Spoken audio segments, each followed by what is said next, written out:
We have a lot of news, and honestly, a lot of it's very surprising. Now, we're going to update the rankings. Let's pull it up. Keaton Mitchell, limited in practice. With Mitchell, if you really wanted to roster him, you can. But if he's not going to be on the IR for you in your league, it's just tough in that even if Henry were to go down, Keaton Mitchell splits the backfield with Justice Hill. But honestly, maybe this makes it where you're not excited to roster Justice Hill either. And Derrick Henry is just the beast. And there's not really much handcuff appeal with either guy, unless you're in a deeper league, then sure. Zay Flowers doesn't practice again on Thursday. So honestly, I think we're going to lower our expectations with Zay Flowers. Also, there's a massive spread on this game, like 9.5 points against the Cleveland Browns. So it's not like the Ravens really need to pressure Flowers to be coming back this week. So previously we were ranking Flowers right ahead of guys like JSN, Marvin Harrison, Deontay Pickens. I think at this point, I would rather just plan on going with somebody like Pickens. Obviously, we're going to have to continue to update these rankings as we get more injury news. Calvin Ridley doesn't practice again on Thursday. Now, for the rankings this week, I believe we haven't done much tweaking when it comes to Calvin Ridley, DeAndre Hopkins. But as it stands right now, I think that this is about the range that we would have them, where we are looking at Hopkins probably a little bit better than Dobbs, Jalen McMillan, probably around that Keenan Allen range. Not somebody I'm super excited to start this week just because we don't know what the route participation is going to be. But Calvin Ridley is kind of like the same as maybe like Cortland Sutton in a way in that, I mean, you're in a garbage offense. You're the number one guy, but who really cares? Especially if Ridley's banged up. Not excited to play him. Deebo Samuel and George Kittle seen practicing. So honestly, I was expecting that Deebo Samuel was not going to be playing. But if we combine this with the report that we had earlier yesterday as well, that Deebo Samuel had a real shot to play this week, according to Kyle Shanahan, I actually feel like we need to move Deebo Samuel up to the range of guys where you do have a shot. Now, the issue is I don't want to put him too high here, knowing that you're in a situation in which he plays on Sunday night. So if you're not going to get confirmation that he's for sure going to be good to go, you may just end up having to play somebody like Jordan Addison instead tonight if you are choosing between the two and you have no backup in case Deebo doesn't play. Now, Allen Lazard doesn't practice again on Thursday. Don't really care. Has no impact on really anything in my mind. Tua is going to be good to go. We've already talked about that at length. This is the surprise. We knew that Cooper Kupp was back. But I was thinking that Puka Nacua was going to be missing a couple more weeks. So now all of a sudden, we need to go through. We need to actually rank Puka with some respect. Somebody in the chat says Puka line is 28.5. Are you taking the over?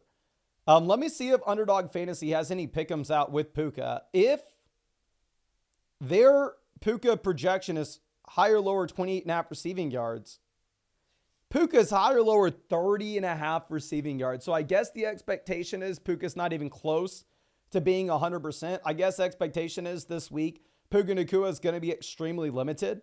I wouldn't mind at all if you wanted to go with the higher than 30.5.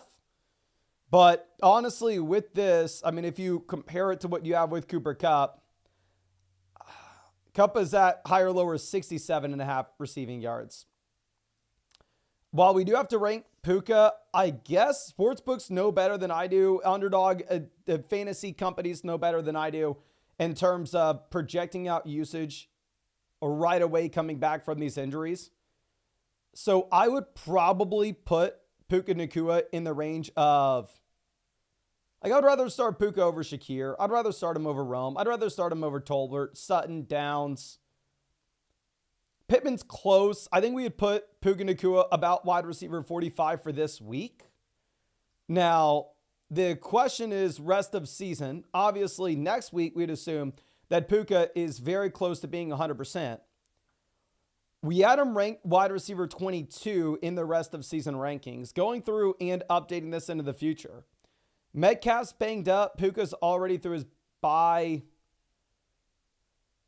I think you move Puka Nacua up to the range of guys that you have with like Jalen Waddle, Brian Thomas Jr. Now, if you were to end up getting a trade where Cooper Kupp is sent out, we're actually going to move Stephon Diggs behind both these players as well. Now, Nico's closer to returning. But if Kupp was sent out of this Rams offense, I think you could move Puka Nacua even higher. But right now, maybe want to be a little bit conservative. And also, we're going to move Kupp down a spot as well in the rest of season ranks. From what I have read, it sounds like you do have fewer health concerns with Cup than you do Puka going into the future. Clearly, this can flip shortly, but I think rest of season, you're probably going through and you are probably playing Cup and Puka every single week beyond this week. So it is very, very close there. Going over to what we have, Bucky Irving doesn't practice again on Thursday.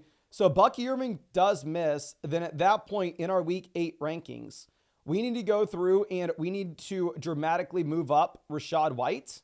Like if you have no Bucky Irving in a spot where White should have a massive receiving role, I may prefer White over guys like Najee, Dowdle, and Chubb. I think we're going to move White up to 26. We're going to move a Bucky down the rankings just a bit in preparation of him maybe not playing here. Jaden Daniels doesn't practice again Thursday. Daniels is not going to be playing. Travis Etienne fully practices. So it sounds like Etienne is maybe going to be good to go. With that expectation, obviously we need to go through and we need to be moving Etienne up a bit, maybe moving down Tank Bigsby. I mean, with Bigsby, I would still prefer him over Etienne, but specifically in a full PPR format where you should get receiving usage from Etienne in a way that you're probably not going to get with Bigsby. I do think that they are relatively close. I would rather not start either, to be honest. You're going to have no TJ Hawkinson this week. I had no idea what to expect with Hawkinson. The man's been in practice for a while. Sucks that you're not going to get him, but we will go ahead and we'll just throw him right back down with the other tight ends that won't be playing. And let's move this over to our next one. Jonathan Taylor and Josh Downs both fully practiced. So it really does look like JT is going to be playing. We are already prepping this with the video that we have coming out tomorrow with the weekly rankings. But I actually think that we move Jonathan Taylor up ahead of Achane as well as Alvin Kamara with how bad the Saints offense should be. I think Taylor does look like a top 10 running back this week. Ridley, we already talked about. Dawson Knox, don't care about. Jonathan Brooks, Adam Thielen, both limited in practice. I haven't seen anything about Brooks playing. I mean, obviously he was practicing last week as well. Deontay Johnson does not practice. I mean, with Deontay, you obviously have to lower him with Bryce Young under center, but at the same time, I don't want to come out here and panic that he's not at practice when the man hasn't been at practice pretty much for the past 3 weeks, and he still plays. Jamison Williams still going to be missing this game. Like we said, Daniels will miss. DeAndre Hopkins could play week 8. I would rather not play DeAndre Hopkins if you could avoid it. Like I said, he's probably down in like the Romeo Doubs range of my rankings this week. Now, going over the Brandon Aubrey expected to play in week 8, I think that was expectations. But yeah, I don't think that there is anything else other than really the Puka Nacua news where Puka will be playing. Like I said, for me personally, I am not super excited to start Puka Nacua. If you thought, Mason, you're crazy, Puka's going to hit the ground running, he's going to be great.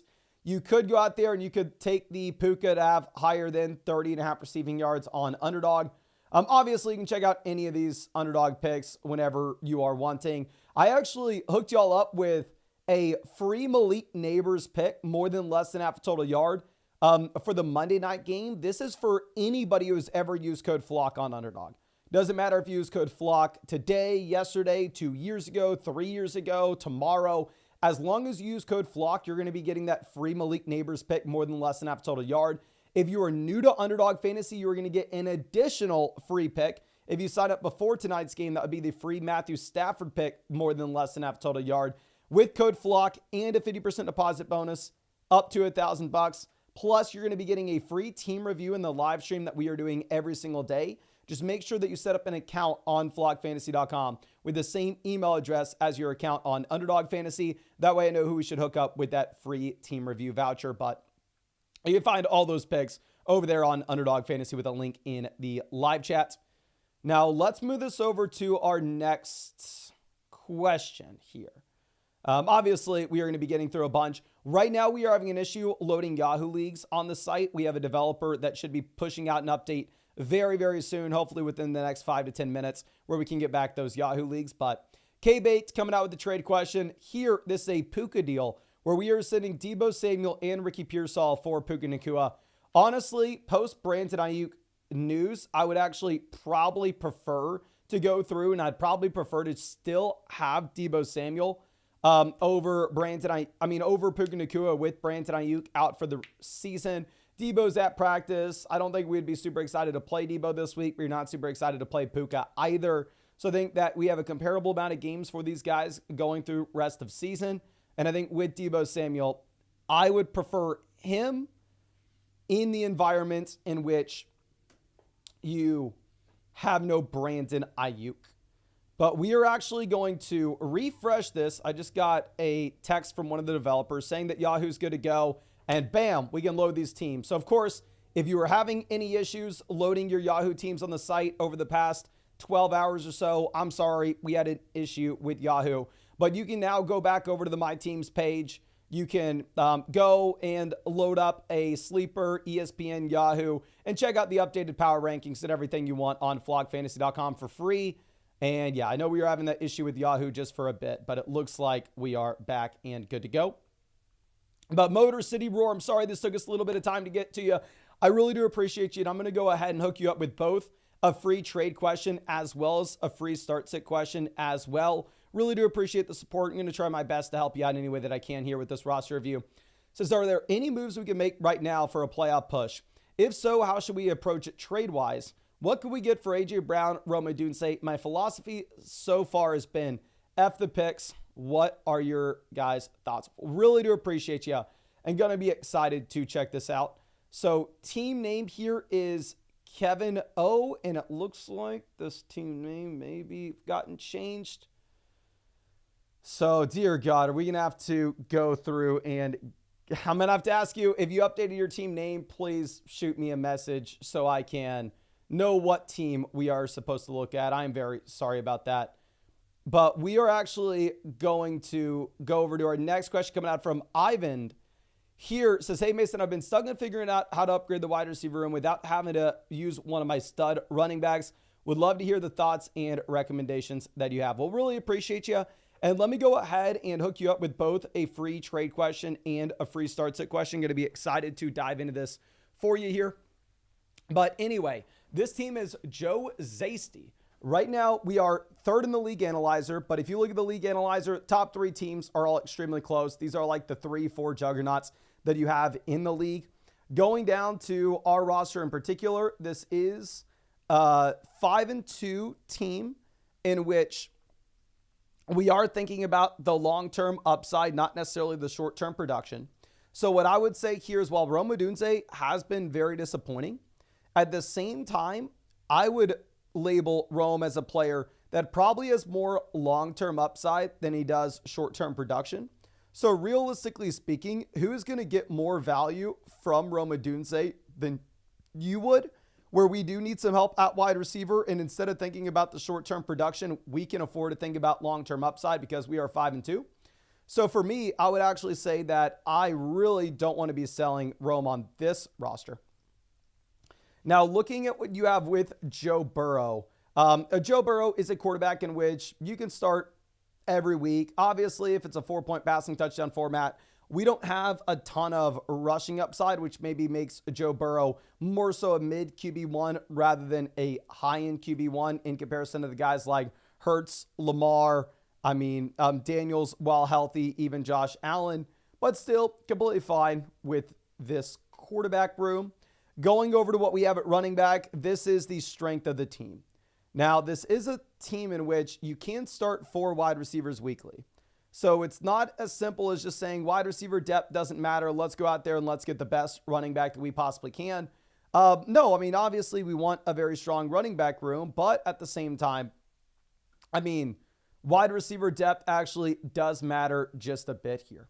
Now, looking at running back, you said you didn't want to touch the elite guys. We have 3 top 10 running backs here rest of season. We are looking at freaking phenomenal options with Gibbs, Mixon, and Jonathan Taylor.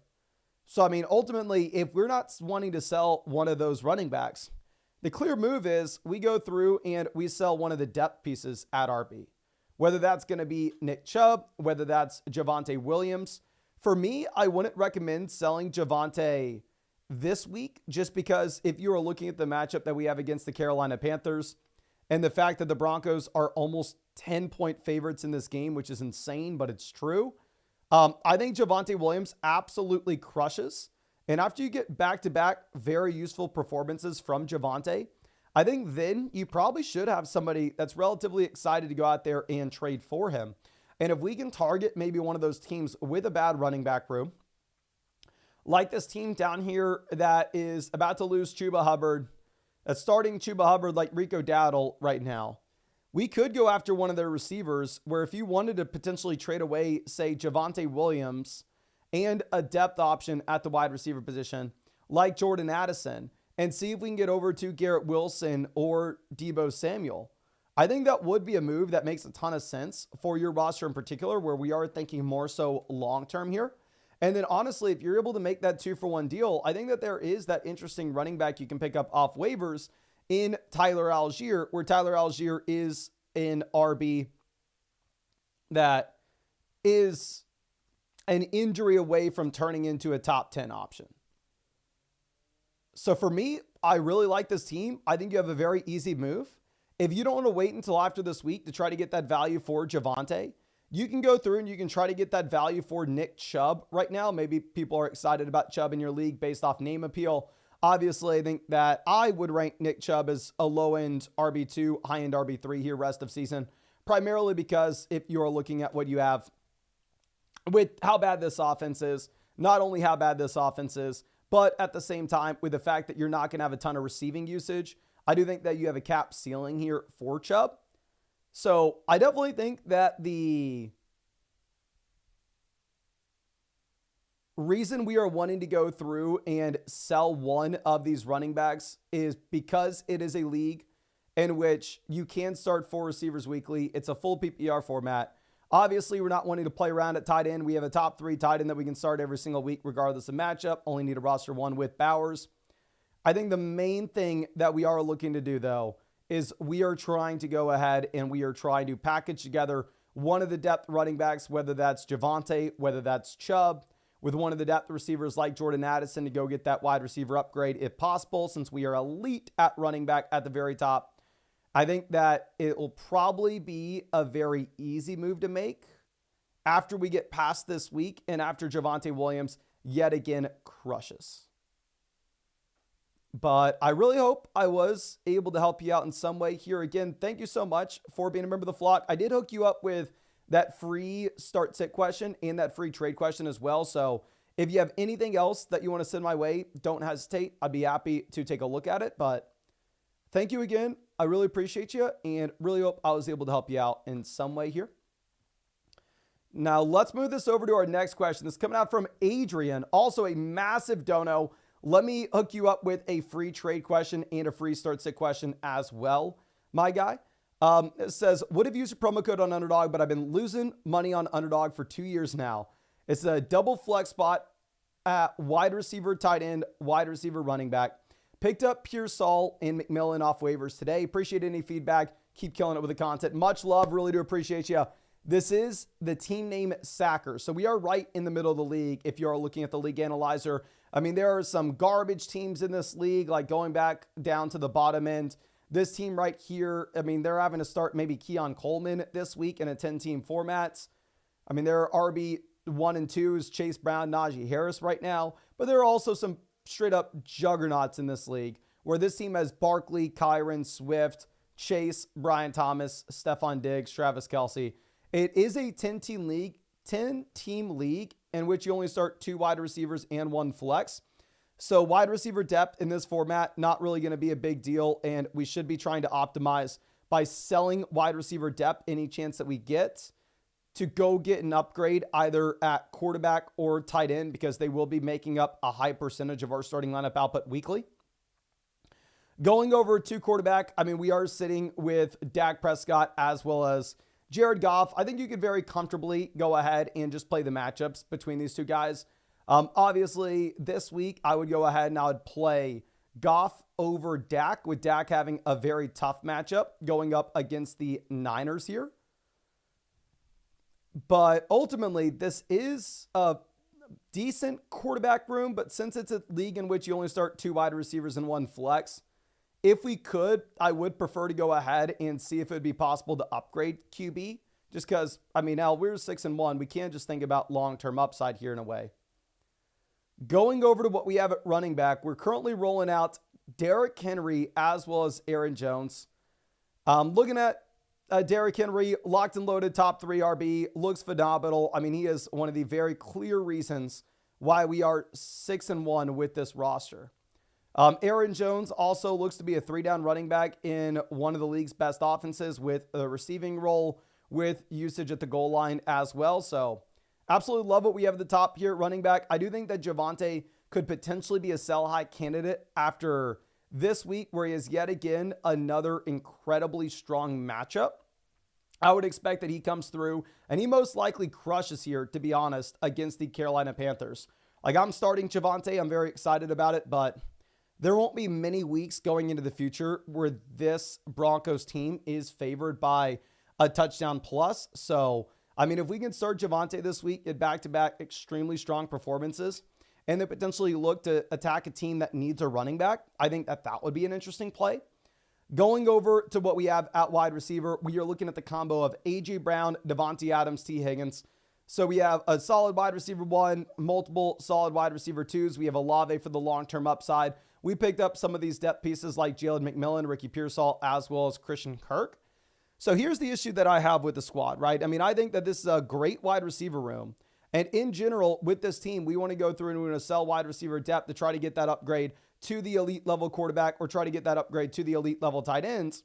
But I look at our depth receivers, and in a 10-team league where you only start 2 wide receivers and 1 flex, there's just simply no way that we're going to be able to get any trade value out of these guys at the bottom that are pretty exciting, like McMillan and Pearsall, or somebody like Christian Kirk that's had a couple usable weeks.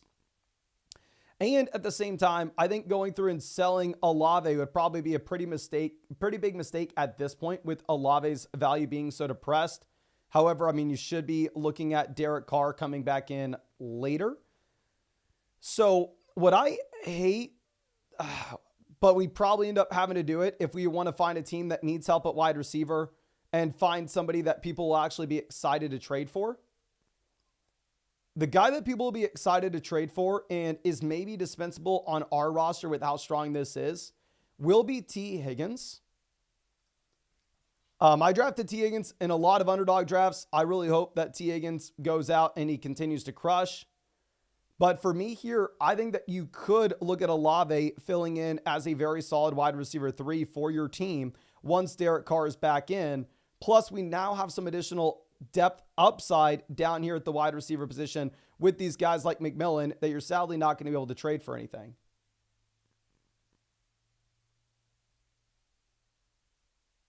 So I think the move is see if we can sell T. Higgins, just because I'd be confident that you're going to be getting more value for Higgins than the other guys. They can get a fair price point, and either a quarterback or a tight end to get an elite onesie position given the league format that you're in.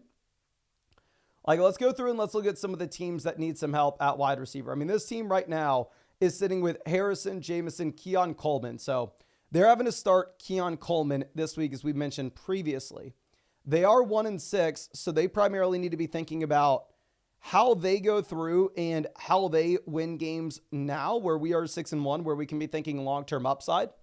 So another potential move that could make sense here is we give them some of the short-term production that could help them win some games and actually keep them in the race. And we take on the piece that's giving them nothing right now, but maybe has a little more upside long-term. So if you wanted to go through and if you wanted to maybe package together, say like Higgins and Javonte Williams, or a different depth running back to go pivot over to Christian McCaffrey, I think that could really help out this team, while at the same time really help out us for the fantasy football playoffs. I know that's not exactly going after the elite quarterback or the elite tight end. That's just an additional random idea that you can have. Zay Flowers is currently banged up, so this team, maybe their wide receiver 3 is Romeo Doubs. Issue with them as well is they don't have one of those top onesie positions that you're looking at. So maybe instead, if you can't get CMC, you're looking at going through and trying to get one of their top running backs like Kenneth Walker or Bijan Robinson in that 2-for-1 deal where we're packaging a running back with T. Higgins. And then, like I said, also because of your league format, I do think that you're in a spot in which it is 100% viable for us to go through and for us to try to trade away Higgins and Dak to get an elite level QB, to try to weigh Javonte and K. Dotton to go get that top end tight ends. Beyond that, I think what I would actually look to do with this team is pick up another one of these high upside running backs that are an injury away from actually turning into a league winner. So for me, I think with how strong your roster is, I never see a player like Christian Kirk, as an example, actually going into your starting lineup. However, I could very easily see a path for you to maybe get in Zach Charbonnet.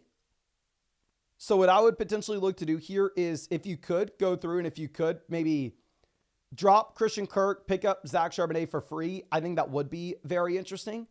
And we're obviously, we don't want to make that Christian Kirk drop. I mean, going through and trading Higgins in one of those deals that we discussed, I think would be great as well. And clearly, if you could get the same amount of value for Chris Olave as you could T. Higgins, Olave is also somebody that you could look to trade instead.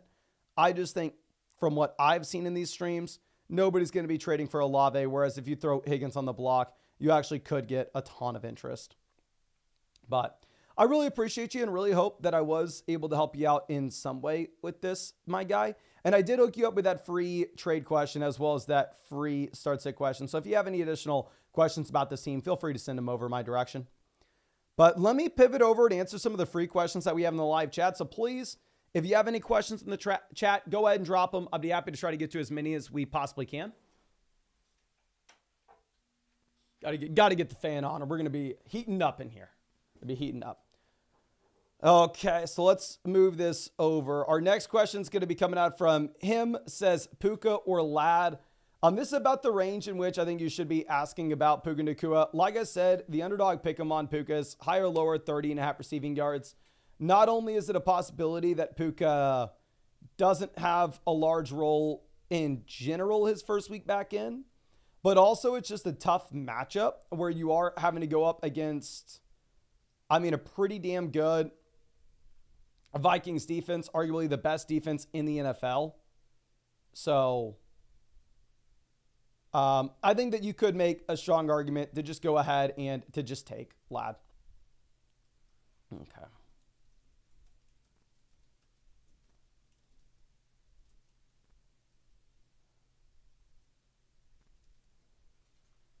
So, but it's close. I think it's just up to you.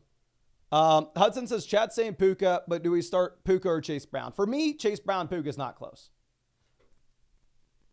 I think I go ahead. I think I take Chase Brown and don't think about it really at all.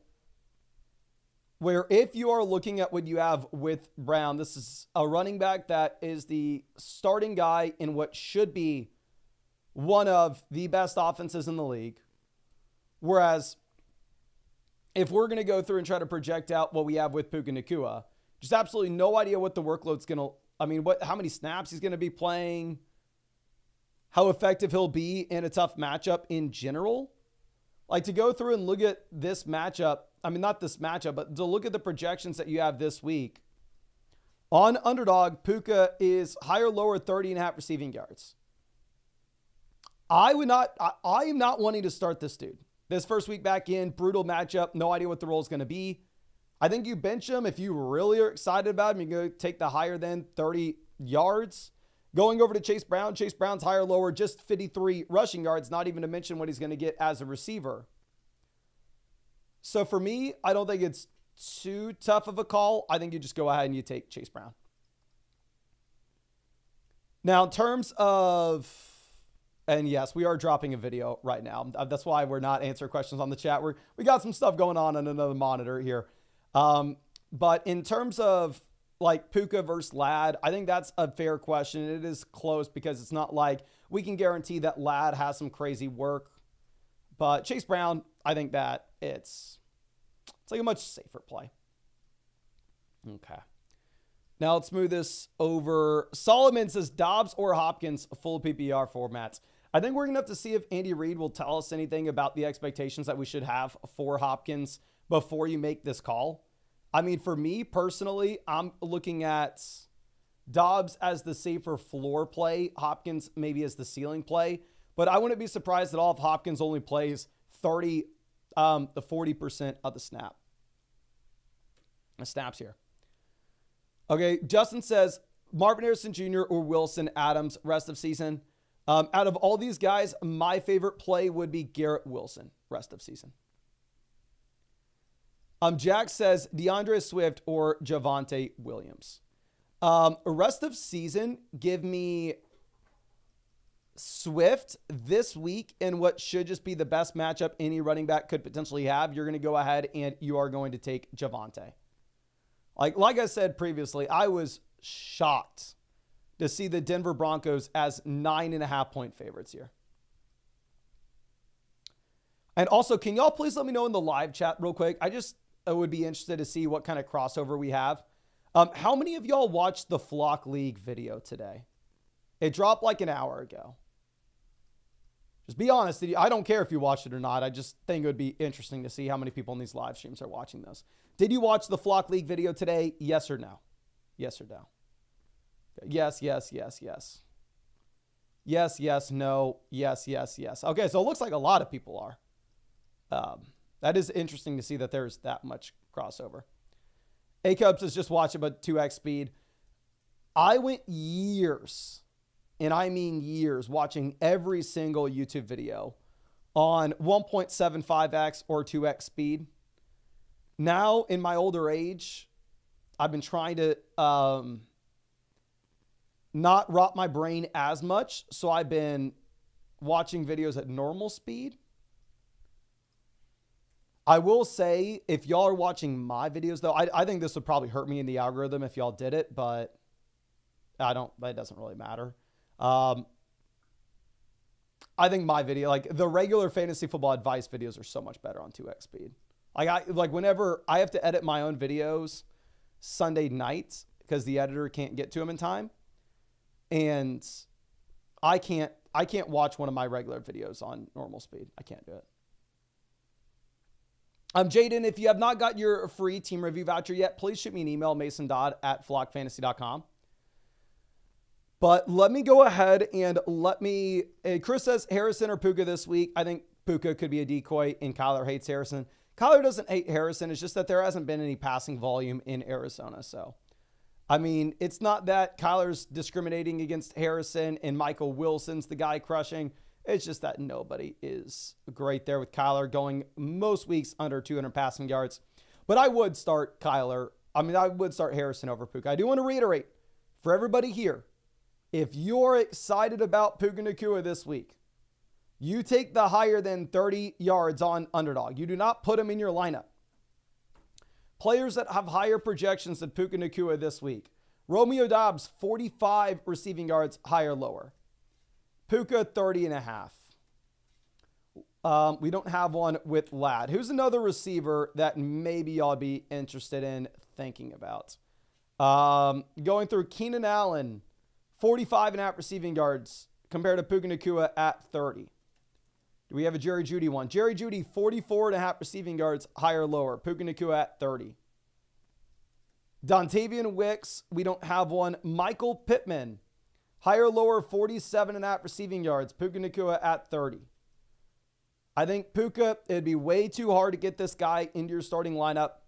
It's a horrible matchup. You have no idea what the role is going to look like. Hopefully, he doesn't do anything, and then you can buy him low next week if you don't have him. But yeah, I wouldn't have super high expectations this week. Obviously, rest of season may be a little bit different. And obviously, if you wanted to take this underdog pick or any of those underdog picks, you can always go to the link in the live chat. And if you use promo code FLOCK, you're actually going to be getting a free Matthew Stafford pick for tonight's game, more than less than half a total yard.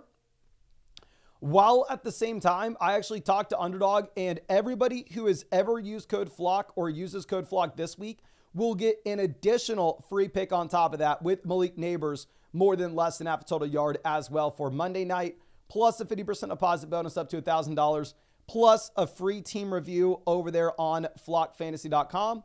So make sure that you are taking advantage of that with the link in the live chat. Just set up an account on flockfantasy.com with the same email address as your account on Underdog, so we can go ahead and hook you up with that free team review voucher. But G-Salt coming out with a big-time dono, long-time member of the flock here. I really do appreciate you. Let me hook you up with both a free trade question and a free start-sit question as well, just in case you have anything additional with this team. Two-man keeper league, Jonathan Brooks is in a pending trade for Kittle. I don't care if it's a 2-player keeper, 3-player keeper, 4-player keeper. Yeah, you want Kittle there. Here's something that I made a mistake with back in the day when I first started playing in keeper leagues, is thinking that we needed to treat them kind of like a dynasty format. But it couldn't be further from the truth. And really, it's just like a regular redraft league. Unless you are playing in a league in which you keep more than 5 players, then at that point, you can say, oh, okay, well, if 60 players across the entire league are being kept, there may be some teams that don't have a strong keeper the following year. But if it's like a 2-player keeper league, you are always, and I mean always, going to have a player that could be interesting for you to go out there and keep into the following season. So like somebody like Jonathan Brooks in this kind of league, I wouldn't be valuing him for his long-term upside.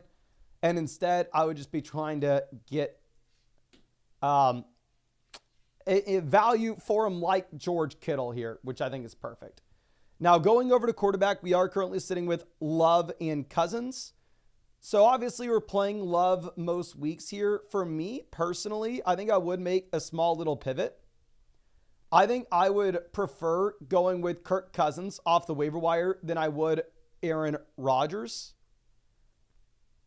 I know Rodgers definitely more exciting now that you have Adams with the Jets. I mean, if you are looking at sports books, they're actually projecting that this Jets offense is much better this week than they have been. But still, we've seen the crazy high ceiling from Cousins. Cousins has a pretty good schedule going into the future as well. I think you can play him. Going over to what we have at running back. Running back isn't the end-all, be-all here. It is a league in which you can start 4 receivers weekly, so the wide receiver depth does matter a little bit more. And we have Kyron Williams, solid RB1 at the very top. Obviously, if we traded away Jonathan Brooks for George Kittle, then at that point we are really struggling at RB for our second running back slot. Some interesting waiver wire pickups could be like Raheem Mostert. Now the issue is, who could you possibly cut for Mostert? I have no idea. Like, I'm not wanting to cut Charbonnet for him. Maybe, honestly, the play here is, instead of rostering 2 quarterbacks, you just roster 1 QB with Love. You're never starting Rodgers over him anyway.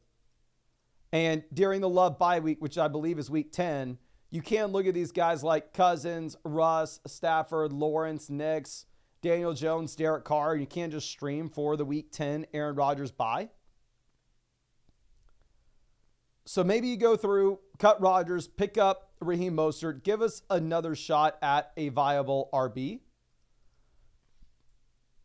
Because, I mean, especially with the Bucky Irving injury, I just, realistically speaking, have no idea what we're going to do at running back. Going over to wide receiver depth does matter more in this league because you can start 4 of these guys weekly. And you are sitting with Puka Nacua, Jalen Waddle, Devonta Smith, George Pickens. So 4 very strong plays every single week. You even have some quality depth down here like Darnell Mooney and Keon Coleman. Now, obviously, we had Mooney as that sell high candidate after the 30-point game where Kirk Cousins had 500 yards on Thursday night. But from what I've seen in live streams as of late, is it does seem like it'd be much tougher to sell Darnell Mooney now. So the guy coming off a very strong week that I would probably actually look to move instead is, I think I would actually look to maybe move off of George Pickens. Where if we are going to look at Pickens, this is a receiver that obviously has the spike week with Russ. A lot of people are super excited to call him a must-start guy going into the future, and I do think that he'll be better with Russell Wilson than Justin Fields because there should be more passing volume in this offense. At the same time, we should see some natural regression here as well, where we're not getting 37 points scored in Pittsburgh every single week. So I think if you can maybe sell like Pickens and Bucky to go get a running back upgrade that way, I think that could be very interesting. And then obviously that's under the assumption that you're not able to pivot over and sell the tight ends. Like plan A for sure is if you have George Kittle coming into this team, we just simply don't need Dallas Goedert. We don't need Tucker Kraft. I think plan A would be to just sell one of these tight ends and just get a viable depth piece at running back. Do I think that you're going to be able to get some phenomenal RB here? Probably not. But I mean, if you could just go get a running back like Rachaad White that could be potentially startable there as an RB2, I think that could be an interesting move.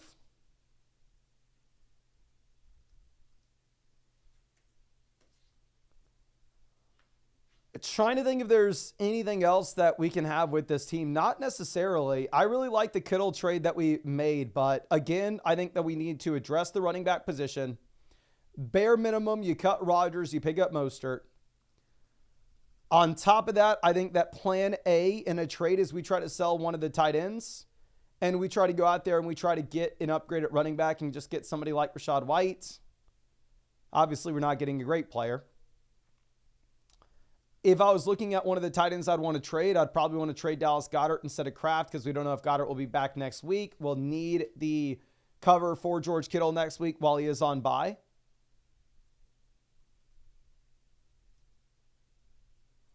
And then, yeah, if you're not able to sell a tight end for a running back, I think then at that point, you're probably going to go ahead and you're probably looking to move off of George Pickens for that RB upgrade, but definitely not a spot in which you need to sell wide receiver because this is a league in which you can't start 4 receivers weekly. But I really appreciate you and really hope that I was able to help you out in some way here. Again, I did hook you up with that free trade question and that free start sit question, just in case you have anything else that you want to send my way, but I really do appreciate you. But let's move this over to our next question. This is coming out from M. Guardia. Says, my bad before this, what I'm considering Chase, Debo, Coleman, Chubb, and Tracy. So Mixon to Jacobs is a downgrade at this point. I mean, if you are looking at Mixon, this is an offense that wants to be run first, whereas the Packers want to be airing it out. If you go ahead and look at the gap that we have between Flowers and Collins, you've already had Collins miss 2 weeks, so I think that we are close to the Collins return. So for me, I definitely think we're downgrading at running back, but I mean, if you're in a position in which you can afford to think long-term upside where we will get Nico Collins back in, I think it does make sense to go with the Jacobs Collins side. Now, Dysentery Gary, hilarious name, coming out with a trade where we are giving up Smith for Javonte and JSN. Team's not linked, so I can't tell what the roster looks like. I do think that Devonta Smith is the best player in this trade. Now, funny enough, I actually have both Devonta Smith as well as Javonte Williams in the Flock League, so I hope both guys absolutely crush it going into the future. To be honest with you, I would probably rather have the Devonta Smith side of this if it's a shallow format. But if it's a deeper league where you need some running back production, I think you go Javonte. But for me, I think Javonte is somebody we're really excited to play this week, but we'll for sure be looking to try to sell him high going into next week. Now, JT coming out says, I traded Diggs and Pollard for Nico. Picked up Hopkins, Jennings, White, Kate Otten. Who should we start this week? Going over to running back, it is a tough situation, and Rachaad White is fully good to go. Chuba Hubbard is dealing with Bryce Young as his QB. Assuming you have no Brooks, though, and assuming that Bucky Irving does play, I think we still go with Chuba Hubbard over Rachaad White. Now, if you were to have no Bucky, then you pivot over to White for sure. Wide receiver Jennings, if he's going to go over Hopkins, and then we're going to go with the running back over Hopkins as well. I do think that's a really tough spot to rely on DeAndre Hopkins this week. Rest of season could definitely be a lot more exciting. But this week in particular, I mean, you are looking at a receiver that could only play 30% of the snaps. We just don't know yet. Now, Bank coming out with a start sit question. Always happy to see you. I'm going to go ahead. I think maybe we did this in the live stream last night too, but you're literally out here every single day. Let me hook you up with a free start sit question. That way, next time you ask a start sit, it's free for you. But this is a deal where you're saying not sure who to start for the flex. Leaning towards Brown, but if Etienne doesn't play, are we going to go tank? I think you go Chase Brown regardless. To be honest with you, I really am expecting that you have Travis Etienne playing this week. We just got word that maybe the Bucky Irving is not expected to play. Let me go ahead and see if I can pull this up. I know Bucky Irving wasn't at practice, but if Bucky's ruled out, then all of a sudden, yes, this came out 4 minutes ago. Thank you for letting me know. But Bucky Irving not expected to play week 8. So fire up Rachaad White. Rachaad White will still be in the committee with Sean Tucker.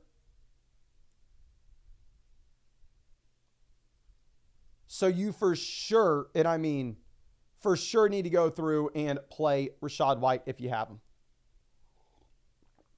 Yeah, big news. And Jaden, if you're having any issues getting a voucher, please email me, mason.dodd@flockfantasy.com.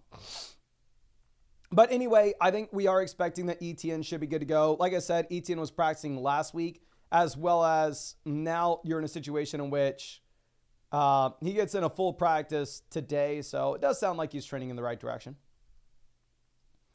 Now moving this over for Joker, this is a start-sit question, where here we have Jerry Jeudy in our flex spot right now. I would like to get off Jeudy if we could.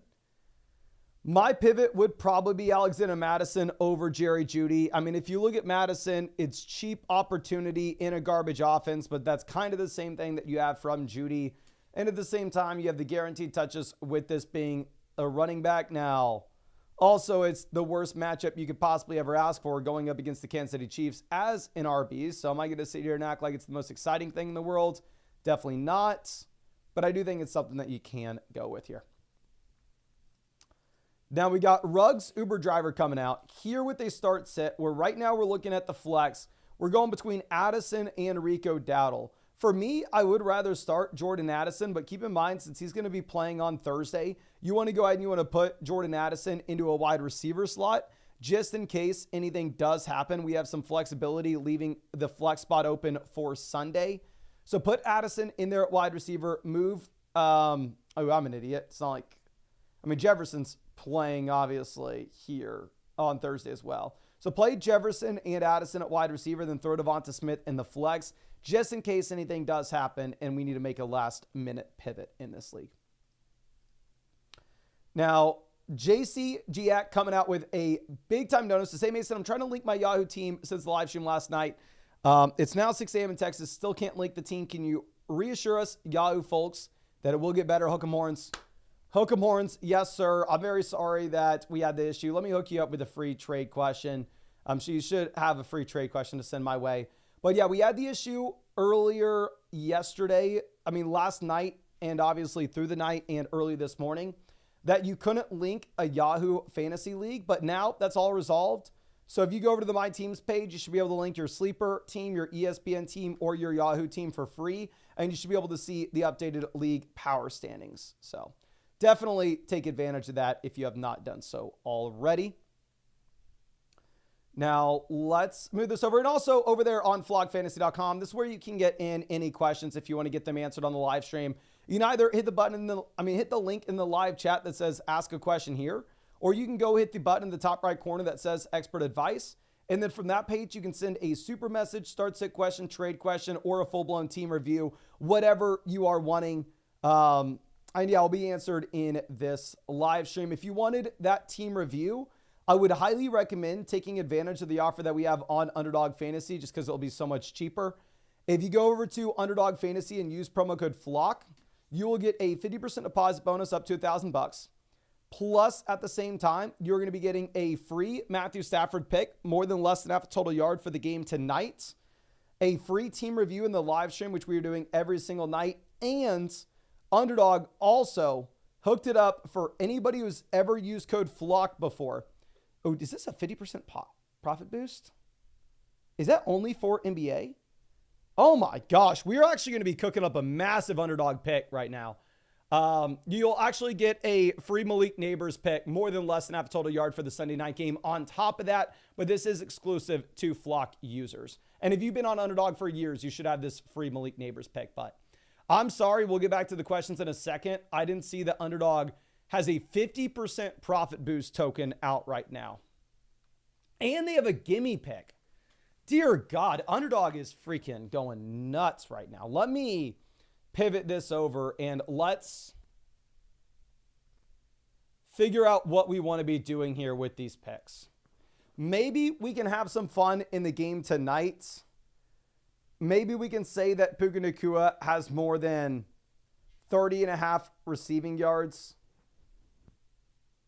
What happens if we go Puka to take a touchdown? Stafford higher than 34.5 pass attempts. And one of my favorite Underdog picks this week was Brian Thomas. Let's go Brian Thomas take a touchdown. What does this look like?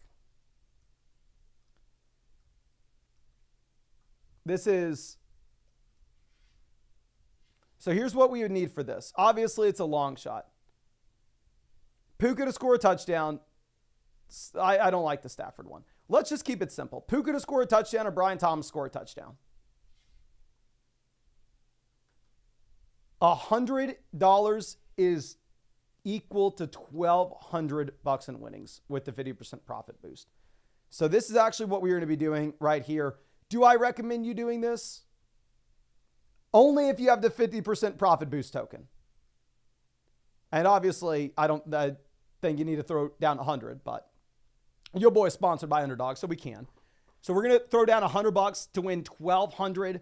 What we need is Puka to score a touchdown tonight and Brian Thomas to score a touchdown later. But yeah, I would highly recommend, though, if y'all have that 50% profit boost token on Underdog, to go ahead and take it. There's also the free gimme pick as well. So we can apply the gimme pick here. And we can also say if Cup hits 69 receiving yards,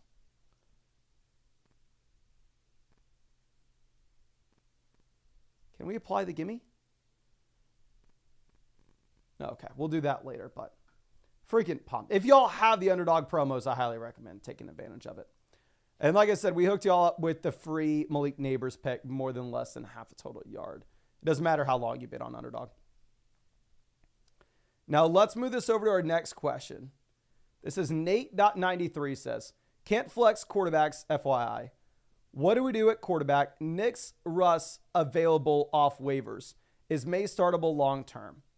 You go with Mahomes this week and you roll with May as a backup option. I think in some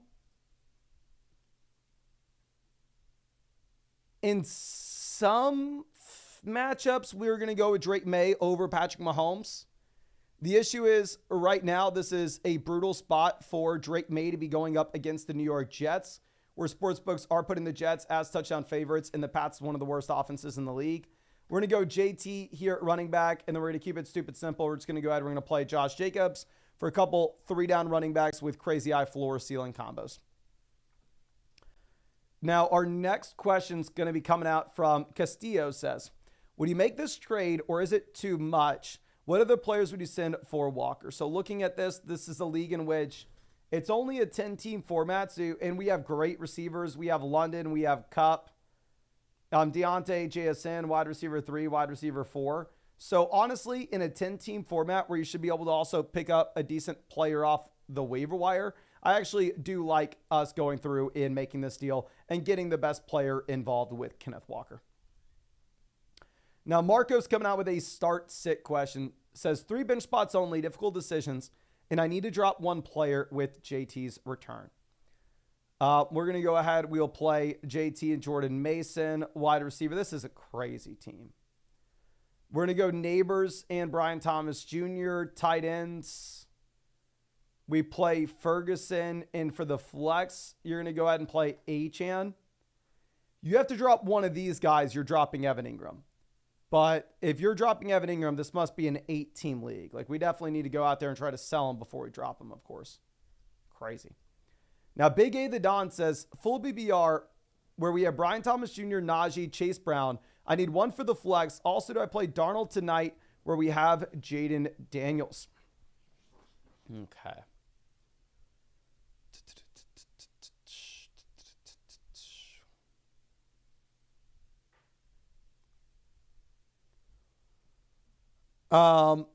Yes, play Darnold tonight. Good matchup, and I would be very surprised if Daniels is good to go. And then Najee or Chase Brown. I'm going to go ahead. I'm going to be taking Chase Brown, assuming it's a full PPR formats. Or if it's a full PPR league, you're just going to get more receiving usage from Brown, even if Najee's in the better matchup. Now, Kuer coming out with one of those free Underdog team reviews. Really appreciate you. Excited to check this out. Team name here is Free Diddy. Interesting. Says, hey, Mason, you're the GOAT. This is my first time in a serious fantasy league, and I want to make the playoffs. Just traded Montgomery and Lockett for Evans and Singletary. Do not like that deal at all. Looking for trade advice. I would have liked the deal before the Evans injury, but post-Evans injury, you got robbed. Had Ayuk, who died with Evans out. I'm cooked. Keep doing what you're doing, man. Skull Vikings. Vikings look pretty damn good. I'm excited for the Vikings to get Hawkinson back in.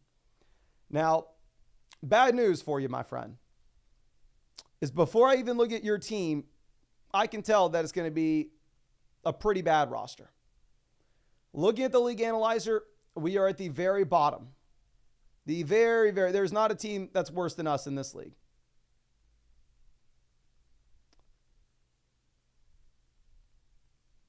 So with that in mind, how are we 5-2?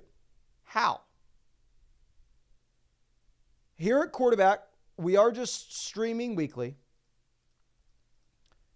We have Darnold. We have Tua. We're playing Darnold this week, but we are effectively just playing the matchups in a 10-team league in particular. And I mean, these quarterbacks aren't much better than what you should have on the waiver wire. You have guys like Goff, Mahomes, May out there on waivers.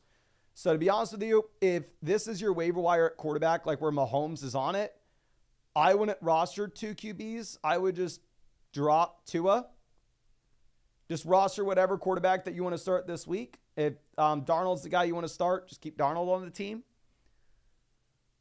Going over to what you have at RB, you're currently rolling out Aaron Jones, who has my RB1 in a 10-team league I'm not excited about. If he was my RB2, I'd be freaking pumped. We have Kareem Hunt. Not super pumped about him being my RB2. If he was my RB3 in a 10-team league, I'd be excited. Rico Dowdle, okay depth piece. I mean, we have Pacheco for the long term. Obviously, this is a team in which we are 5-2, so we should be thinking a little bit more about long-term upside rather than short-term production. Going over to wide receiver, we have the top-end name with CeeDee Lamb. The Brandon Ayuk injury and the Mike Evans injury kills us, where all of a sudden we're in a 10-team format in which we're going through and we are starting Romeo Doubs as our wide receiver too. We have Kincaid here at tight ends with Tucker Kraft. So to be honest with you,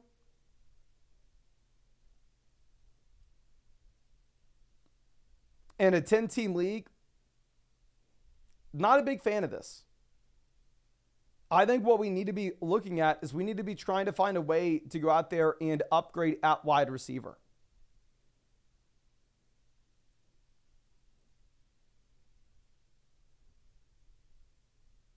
Like going through and looking at presumably what we could move. One, maybe we just go off the waiver wire. One, cut Justice Hill, go pick up Zach Moss. Derrick Henry goes down. Justice Hill is still a committee back.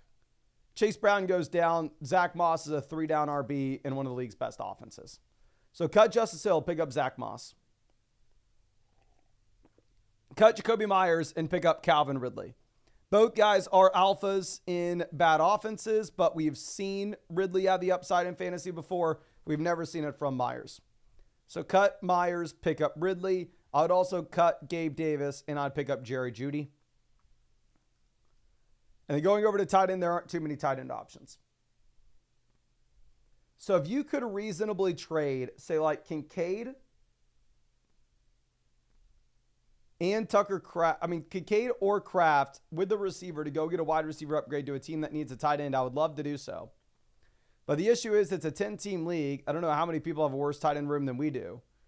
Like if the Laporta team's panicking and we could go out there and send Kincaid and Evans, like there's no way we're getting Tyreek Hill. If you could, you would. But honestly, on a 5-2 team, I don't know if there are many trades that we want to be making. I think that you're probably just in a spot where we're waiting for Pacheco, we're waiting for Evans. What I would look to do is I would primarily look to adjust what we have with the bottom end of this team, where I would cut Tua, I would cut Justice Hill. I'd probably pick up Goff, Zach Moss. I would cut Gabe Davis, cut Jacoby Myers, and pick up Ridley and Jerry Jeudy. But yeah, I think in terms of trades, we are just kind of waiting until we get our guys back and healthy. But I really appreciate you and hope that I was able to help you out in some way. Here again, if there's anything that I can do for you, don't hesitate to reach out to me and let me know. But the wide receiver injuries just absolutely kill us. Now let's move this over to our next question. This is a massive dono for this trade question. Let me look you up with a free trade question voucher, my guy. That way, next time you ask a question, it is free if it's a trade one. Says, what's up, Domains Daddy? 6-1 and looking to trade any of these tight ends. Tolbert is a placeholder. Just wondering what we should trade, what team, and who should we get in return. So to be honest with you, I just reasonably can't see I can't see all the teams in this league. I can see the team that had Tolbert. They're sitting with Laporta and Kate Otten, so I don't necessarily know if they want a tight end. So if I'm looking at McBride, Kraft, or Hawkinson, the fundamental issue that I have is I think, yes, I agree that we need to be looking to go through and we need to be looking to sell off one of these tight ends when we have 3 very exciting players. But I think you'd probably be selling each one of these guys low if you were to move off of them.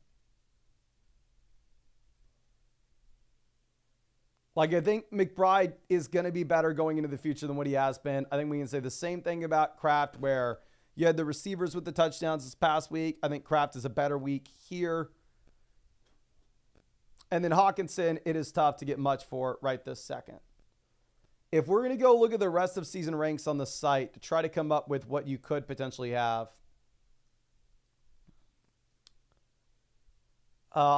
sorting by the expert ranks,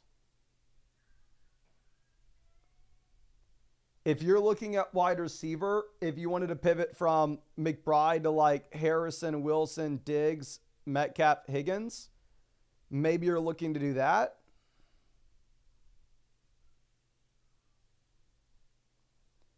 If you could pivot from like Tucker Kraft to, I don't know if I'd do Mooney. Maybe if you wanted a running back like Najee, Chubb, Brooks. If you go to Addison from Kraft, Dell from Kraft, I think that could be interesting.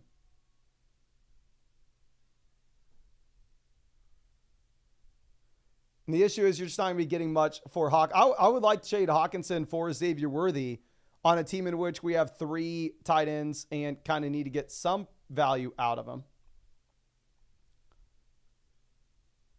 But honestly, looking at the team that you linked here as a potential trade partner, I think that they probably wouldn't be super likely to go through and trade for a tight end already having Laporta and Kate Otten themselves. But if you come up with any specific trades, I did hook you up with that free that free trade question voucher, so you can send it my way. But HDS Matthew is trading Kyler to Lamar, upgrade. Walker to Mixon, downgrade. Bijan to Chase, upgrade. We're paying Neighbors to get it done. Let's try to look at this a different way. So I have Neighbors and Lamar ranked back to back. Let's remove them from this deal. Would I rather have Walker and Bijan or Mixon and Chase?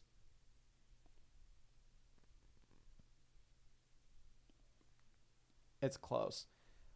I honestly, with you,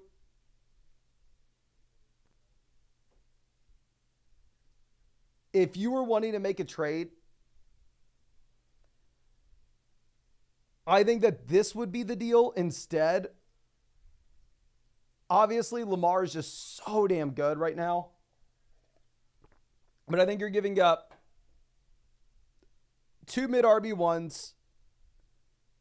You're giving up a mid wide receiver one as well to get that upgrade. So I don't think you make this trade. I think this is too much. You're trading away your 4 best players effectively. Now, give more. Always happy to see it. 2-5, 10-team full BBR in a must-win spot for the playoffs. Thinking Cup to Tampa, CMC out, Hill with Tua. Okay. I think if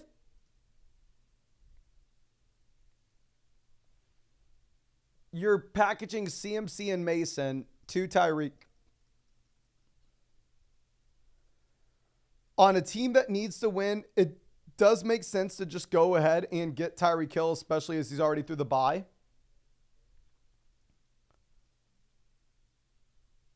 I think maybe Cup you can view a tier lower now that Puka Nacua is coming back in. I honestly didn't expect Puka to come back this early. Can y'all please let me know in the live chat right now, what side would you rather have here? Would you rather have the Cup, CMC Mason, or the Tyreek and Brian Robinson? I'm probably going with the Tyreek, Brian Robinson myself, but I would love to know what y'all have to say because I could be way off.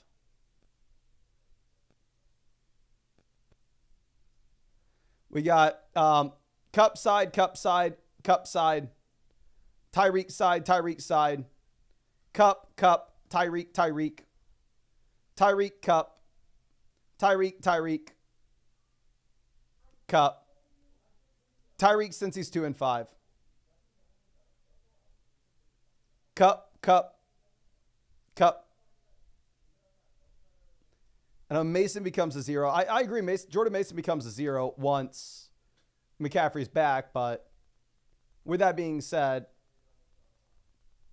if Mason becomes 0, that means CMC is viable. So I think it's very close. If you were 2-5, we need points right now. I think you can take Tyreek, knowing he's already through the bye. Now, M. Schuster says, I feel like I should drop Singletary for a receiver. Love the channel. Good luck in the Flock League. Much love, my friend. Here at running back, we're definitely going to play Brian Robinson, assuming he's good to go. Going over to the flex spots, I think you're probably looking at Chubb as well as Jennings. And then if we were looking to drop a player, you're not dropping Singletary. I think you drop Rashad Bateman. I mean, I know Bateman scores a touchdown this past week with the 5 touchdowns for Lamar. But realistically speaking, going into the future, I don't know what world you're ever starting Rashad Bateman. So if you're going to drop somebody on this team, you drop Bateman. Dill Pill coming out with a question. Here, running back, it's Swift, Cook, Achane. We're going to go with Cook and Achane, expecting a bounce back in Miami. Wide receiver, we go ahead and we play Brian Thomas Jr. is just printing 20-point weeks at this point. I'm going to go with Cole Kmet over Tucker Kraft, but it's close. And then for the flex spot, I think you're just going to go ahead and you're going to take the running back that is every single week, effectively at this point, seeing 20-plus touch games and an offense that continues to improve and in game environment where they are favored against Washington with no Jaden Daniels. Now, the Fiji Pani, always happy to see you. Let me go ahead and hook you up with a free trade question here, that way. Next time you send one my way, it is free, my friend. Says, what do you think about this trade? I know I'm thin at receiver, but I think getting Taylor will help replace Mason once CMC is back. Potentially waiting for Nico and Evans to come back too. Okay. Pitts to Laporta, slight downgrade. Pearsall to Jennings, slight upgrade. Evans and Chubb to Taylor's a massive win. You for sure want to go ahead. You want to take Jonathan Taylor here. I mean, obviously, Evans looks very exciting for when he is fully healthy.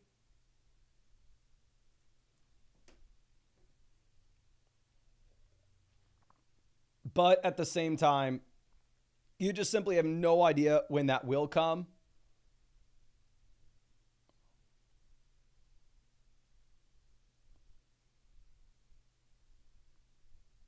I mean, if you are looking at, I don't know.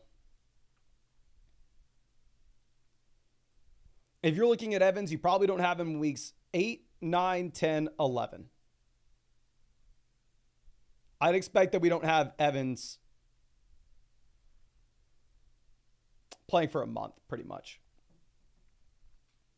So, yeah, go get Taylor. No-brainer. Taylor's back this week.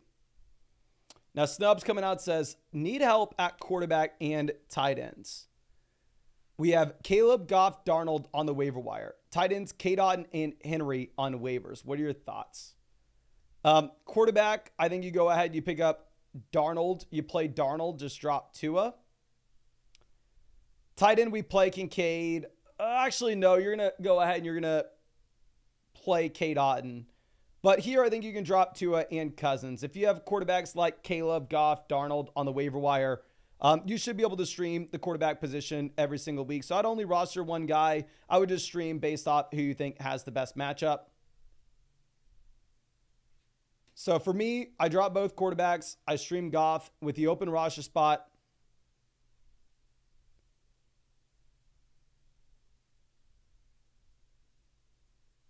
I go ahead and I probably pick up K-Dot to play him.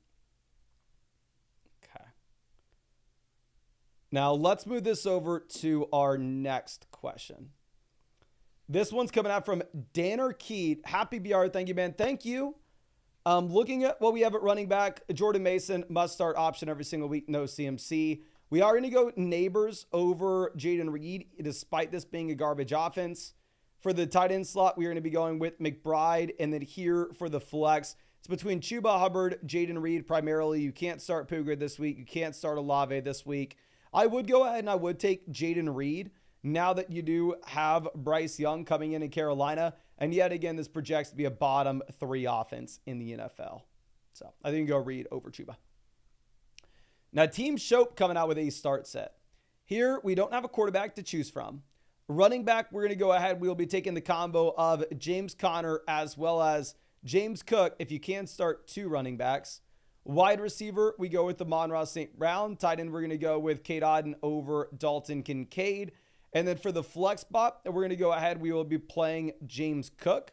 But I'm assuming you actually needed 2 running backs and 2 wide receivers. So again, if you were submitting a starting lineup like this and your league's not linked and you're manually putting everything in, if you needed 2 wide receiver slots, just put 2 empty wide receiver slots so I can fill them both out.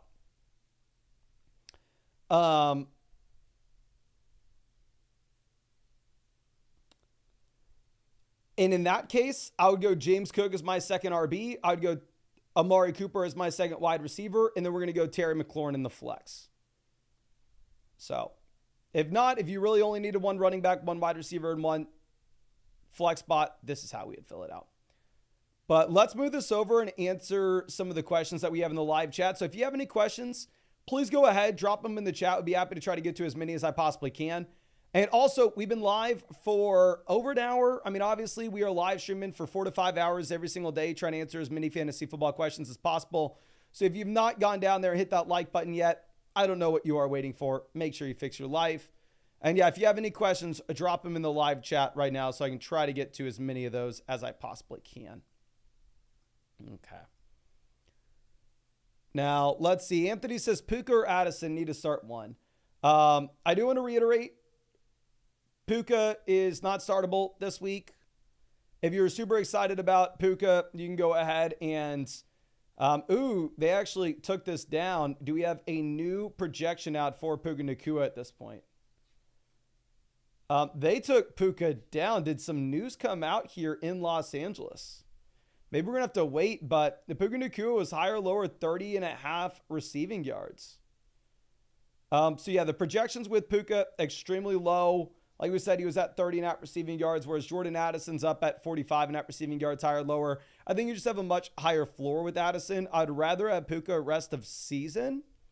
But keep in mind, not only is it his first week back, but also you're in a spot in which it is the worst matchup you could have going up against the Minnesota Vikings. Peebles Jones says, what is a reasonable price to pay for Puka? I'll show y'all where I have Puka in my rest of season ranks if y'all are interested. So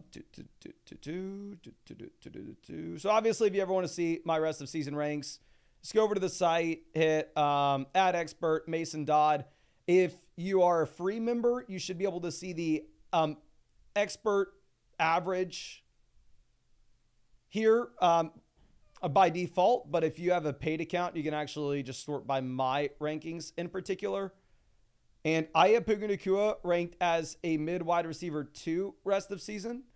I have him directly behind Brian Thomas, Devontae Adams. At running back, I have him directly behind Dobbins, James Conner, and Brian Robinson, and Aaron Jones. Can y'all please spam the chat? Would you rather have Puka Nacua or Devontae Adams rest of season? Are you going to go Puka or Devontae Adams?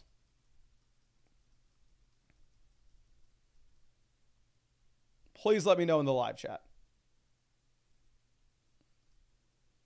Puka, Puka, Puka, Adams. Puka, Puka, Adams, Puka. Puka, Adams, Puka, Puka. Puka of Cup. Oh, of course, if Cup gets traded, Puka Nacua jumps up to being a top 10 wide receiver. Puka Nacua is a lot closer to this range of options here. Probably like Drake London-ish range. But right now, for me, Puka Nacua is not fully healthy. Cup probably is the wide receiver 1 if Cup is. So, I don't know. I think that it is relatively close. So, I would be ranking Puka Nacua more so as a high-end wide receiver 2 rest of season. This week, much, much lower on Puka. Jonathan says Cup to the Bucks. Here's my thought process. If Cooper Kupp was going to get traded, are they playing him today just to show that he is healthy? Are they playing him today with the hopes that maybe they get to know, okay, do we win this week? Do we lose this week? If we lose, then we pack it in. Then we send Kupp to the Bucks. If we win, then we're still going to view ourselves as a contender and try to win this season. Kel says, is Kupp still a safe start with Puka in? Yes, Kupp is still a safe start. I'd probably lower my expectations a bit, but I'd still for sure start him. Jake says Gibbs over Puka. Yeah, Gibbs over Puka is not close. Okay.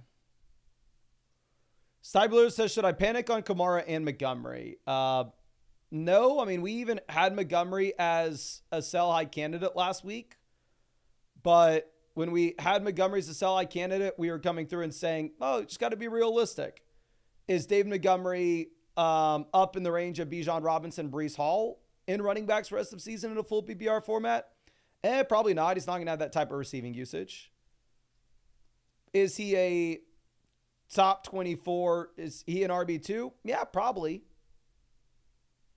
So there's no reason to panic on Montgomery. The only reason you should panic on Montgomery is if you traded for him and you paid a mid RB1 price tag, expecting the touchdowns to be the same way the entire season. But no, I mean, Montgomery's still a low-end RB1, high-end RB2. Michael says, Puka flex material tonight. No, don't play Puka. Nikto says, Puka or Evans rest of season? Very easily Puka. What I find is, the players that suffer injuries, like the second that it happens, people just remember the good old days of them producing, and they're not willing to just go through or reset expectations with what their value should be. And they just kind of want to ignore what is happening. But let's put some realistic expectations on this. We are 7 weeks through the year. This is week 8. Mike Evans, we are getting reports saying that he may be good to go after the bye week. They have a bye week in week 10. So the only weeks that are left until the fantasy football playoffs here are weeks 8, 9, 10, 11, 12. I'm sorry, they have a bye week in week 11. 8, 9, 10, 11, 12, 13, 14. We have 7 weeks left. You're telling me we potentially have no Evans for weeks 8, 9, 10, and then the bye week in week 11. You have no Evans for 4 of the last 7 games of the fantasy football regular season. Evans is going to miss half of those. You can pivot over to a player like Puka that maybe gives you a similar top end range of outcomes, while at the same time, you're going to get an additional 4 games played. Like, Puka is worth dramatically more than Mike Evans at this point. Obviously, a fully healthy Mike Evans, very different story. We can have that conversation, but still. Okay. Yeah, don't play Puka this week. I'm not telling you to play Puka, but we're talking rest of season value. Schlog says Cup or Scary Terry rest of season. Cooper Kupp, not close.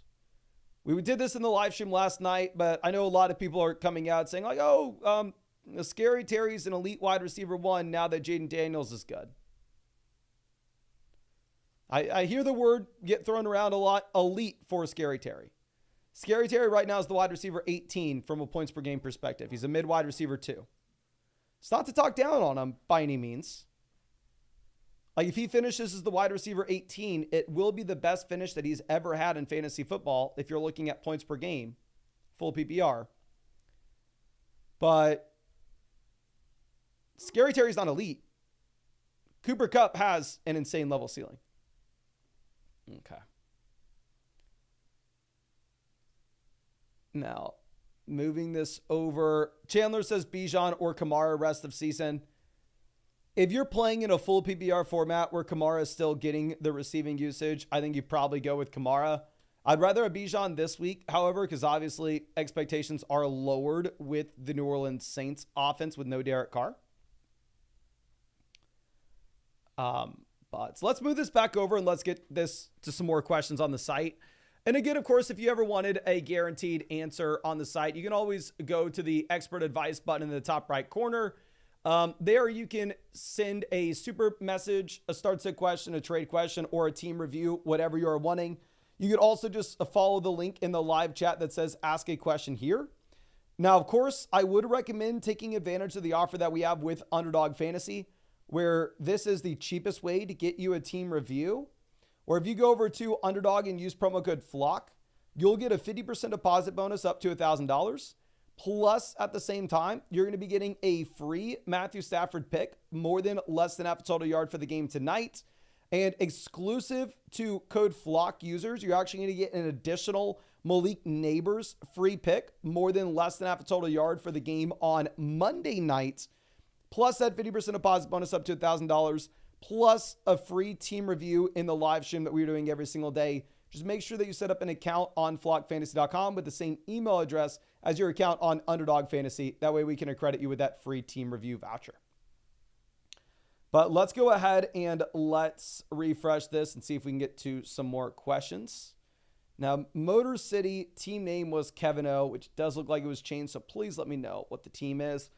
Now, Dustin coming out says, Mason, the second quarterback spot's actually a super flex, so we could use Jones or bench players.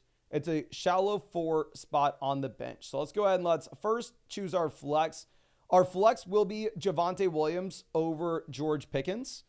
Obviously, George Pickens was great this past week, but so was Javonte. And if you are looking at Javonte, this is the best matchup that you could possibly look at going up against the Carolina Panthers.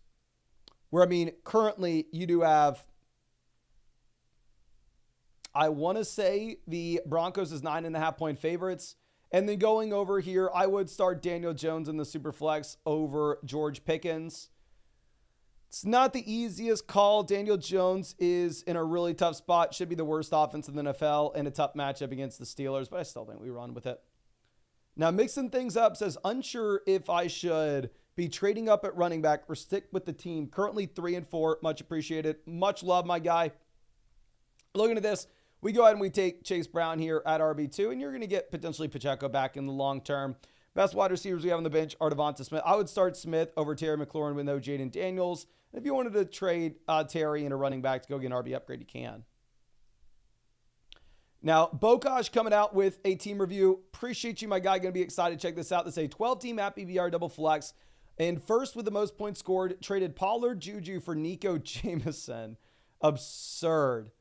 We lost Godwin. Was able to grab Jalen McMillan. Trading is tough in this league. The power ranking saw me in a good spot. Any thoughts? Much appreciated. Thanks. Thank you. I mean, if you're in first place, and obviously we have Nico Collins coming back in the long term, should be a very exciting situation. While at the same time, I mean, we are sitting here with the number one spot in the league analyzer as well. I know people are going to look at this, go, oh my gosh, how is he 11-3? It's a league in which you play against the league median every single week as well. So, I mean, that doesn't necessarily matter. The main thing that matters is this is a team that's going to the fantasy football playoffs, where we should try to be optimizing for upside in weeks 15, 16, 17, if possible. Here at quarterback, we are rolling with Josh Allen, where you can start Josh Allen every single week going into the future, no hesitation. I mean, and at the same time, it's a very comfortable spot in that now that you are getting, say, I don't know, Amari Cooper in, the passing volume could look a little bit more consistent here in Buffalo. Going over to what we have at running back, we are currently sitting with Derrick Henry and Joe Mixon. So 2 top 10 running backs rest of season. I mean, relatively easily to go through and jam them here.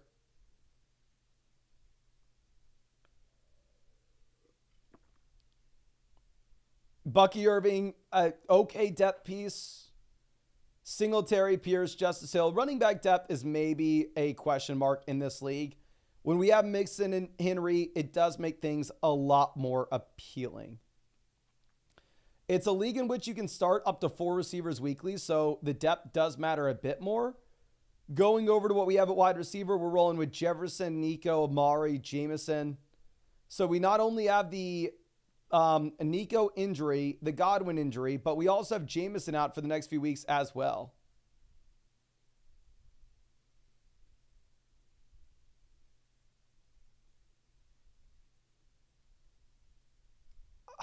Dear God, I think that one thing that I would look to do here is, if possible, I would for sure go ahead and see if we could actually trade Jameson just for another depth receiver that could actually help us out in this short term, and somebody that we could look to start right now.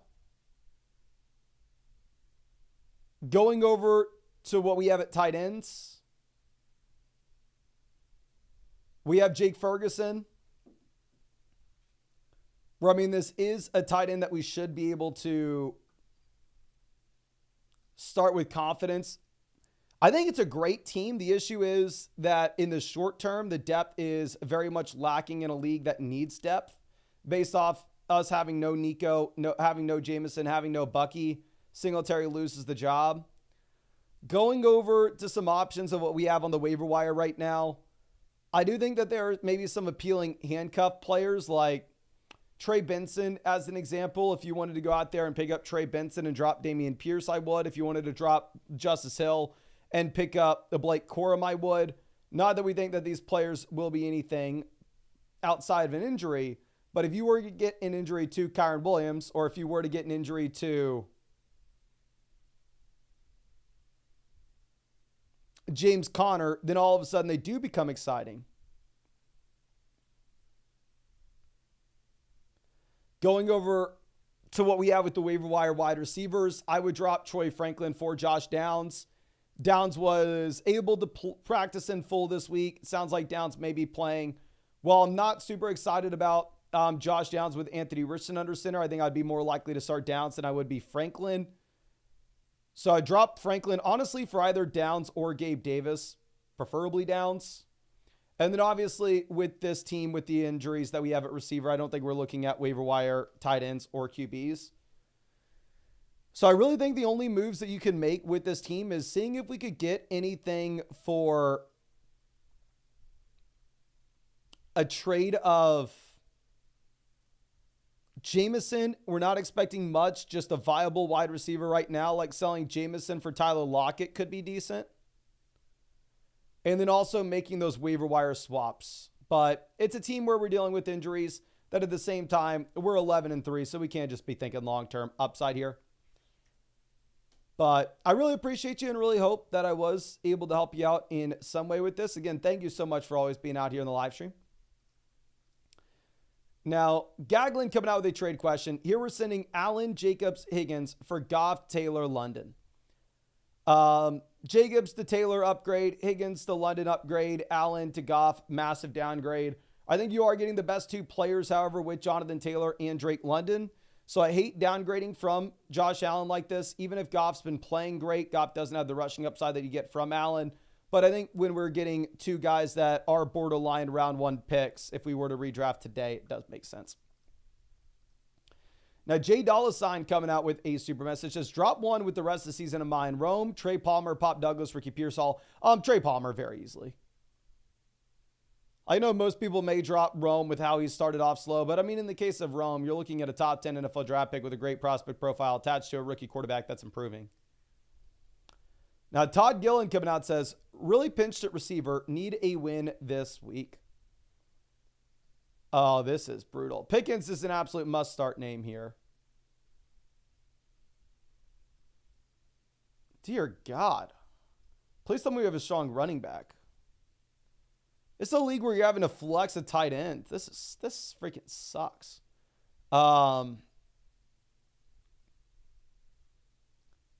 We probably play Wan'Dale despite Wan'Dale being the number 2 option in the worst offense in the league this week. And we probably roll the dice on Hopkins if he plays.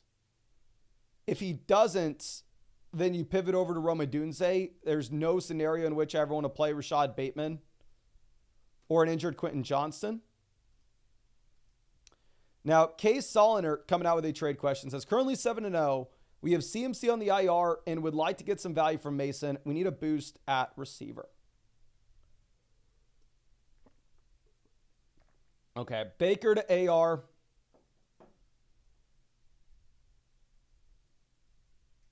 Give me Baker Mayfield, downgrade, but honestly, it's not crazy knowing the injuries that you have in Tampa. Trey Palmer, Sterling Shepard, Jalen McMillan are his top options.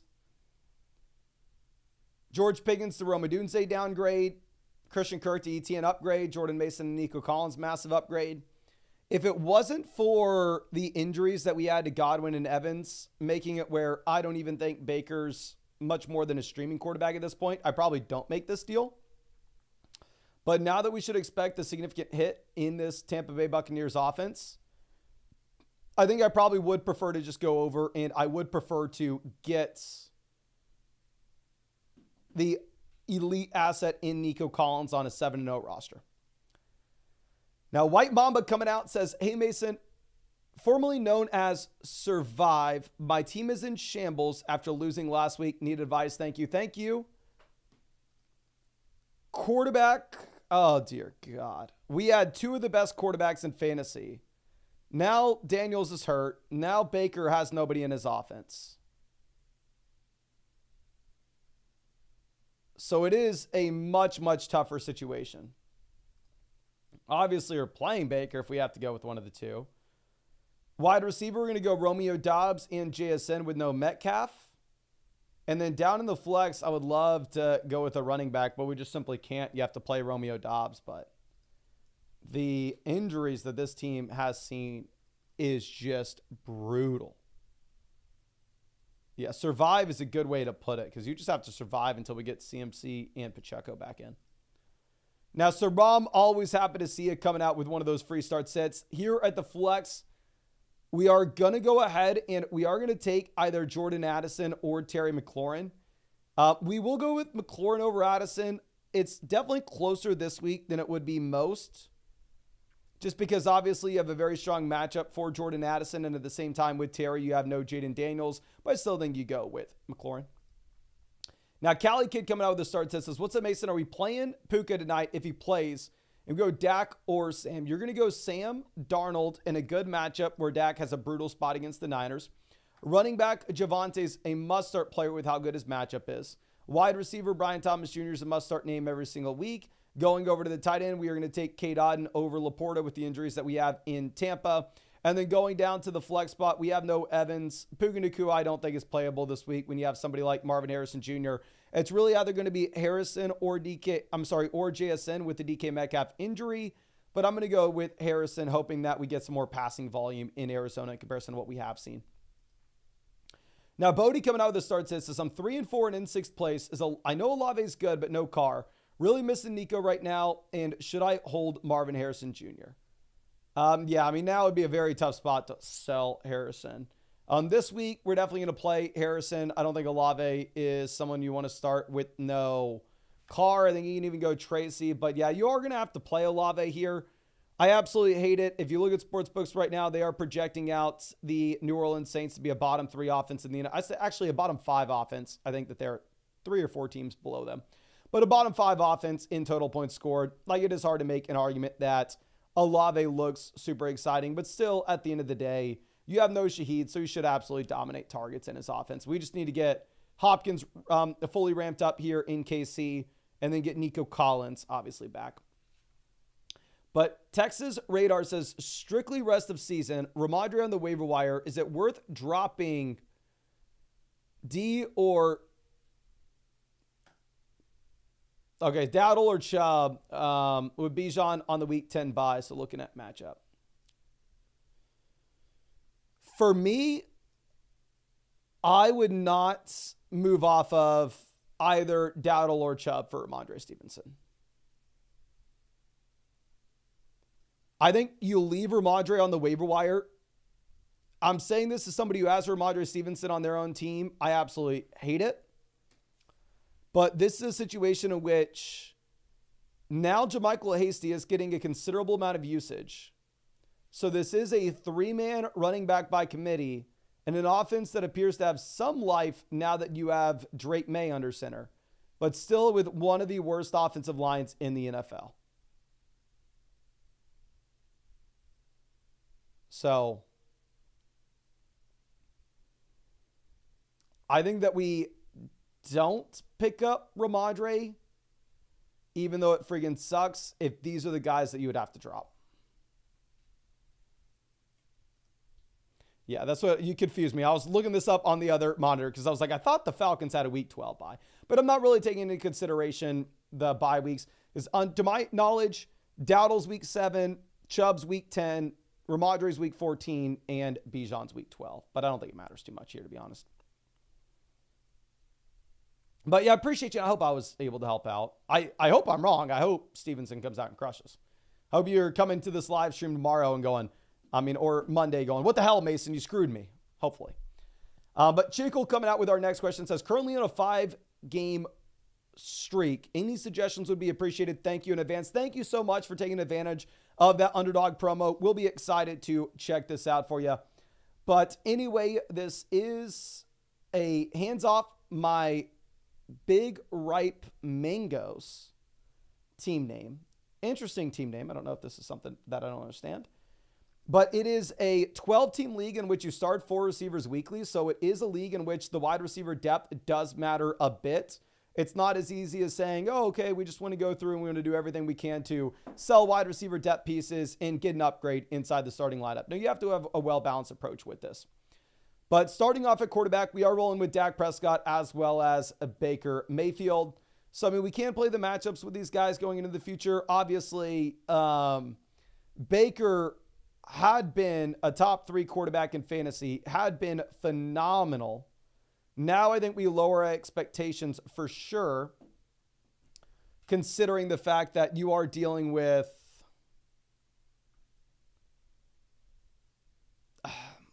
two of the biggest injuries that you could have possibly seen. I think you actually probably played Dak, to be honest. Going over to running back, you're rolling with Brian Robinson, Chuba Hubbard, Jonathan Brooks, Bucky Irving, Braylon Allen. So it's a team where we are 5-2, where we can be thinking a little more long-term upside. On these builds, we have said over and over again that we are wanting to go through and we are wanting to sell Chuba Hubbard because once Brooks is back, this is going to be a running back by committee and one of the league's worst offenses, where I think it would be pretty tough to be excited about Hubbard in that context. But we have no other running back if you were to sell Hubbard there at RB2. So we're probably stuck with them with this team in particular. Going over to what we have at wide receiver, we're currently rolling with Chase London, so we have 2 top 10 options. We have Wilson as a low-end wide receiver 1, high-end wide receiver 2 as well for our flex spot. And then we also have Roma Dunze, Josh Downs as depth pieces with some long-term upside. For me, I think that there's a pretty clear waiver wire pivot I would make post DeAndre Hopkins trade. I'm going to go through and I'm going to be dropping Juju Smith-Schuster for Calvin Ridley. Obviously, with Juju being banged up as well, and we had talked about it previously, but even with Juju having the big game 3 weeks back at this point, I mean, you go through and you look at how many games Juju's had in his career with 130 or more receiving yards. Other than what we had 3 weeks ago, you hadn't seen a performance like that since literally 2018. So I think that Juju was always a regression candidate here regardless. So I go through and I cut Juju, pick up Ridley. With this team in particular, it's not a situation in which you can look to sell Chuba Hubbard. I think you were kind of just stuck with Chuba for the time being.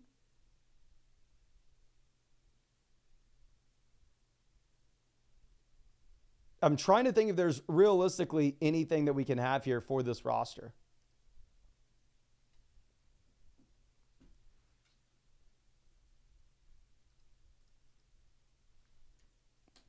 I hate to say it, I think your team's set up in a great way for the long term here, which is what we are trying to optimize for, specifically in a spot where we are currently 5-2. With the Bucky injury and with the lack of running back depth overall, obviously I'd love to add in running back depth, but we can't sell Hubbard. It's a league where you can start 4 receivers weekly. So I think you just focus in on the waiver wire. I would go through, I would drop Juju Smith-Schuster, pick up Calvin Ridley, and I think you're riding strong past that. But I really appreciate you. Thank you again for taking advantage of the Underdog promo. I really wish I had more for you, but I think you have a great team, and I think there's a reason why we are 5-2 currently. Saram always coming out with big donos. Let me hook you up with a free trade question. That way the next time you ask a trade question, you don't have to spend anything on it. My guy, I really appreciate you. Says, thank you for the start, sit, and trade questions. Appreciate it always, mate. Thoughts on this trade? Am I giving up too much to get someone else? Was able to get Ferguson from the waiver wire. Kincaid and McLaurin for Cup. If you can get Ferguson out the waiver wire, then 100% Kincaid and McLaurin for Cup would be an absolute no-brainer. Would love that trade. Going over to what we have with this one in particular. In my mind, when we're pivoting from Achane to Kareem Hunt, this is a clear downgrade, both in the short term as well as what we have in the long term once you get Pacheco potentially back in. Obviously, that's not a guarantee, but that is potentially something that we have to concern ourselves about. Going over from Stephon Diggs to Malik Neighbors, I think that's a clear upgrade, both in the short and long term.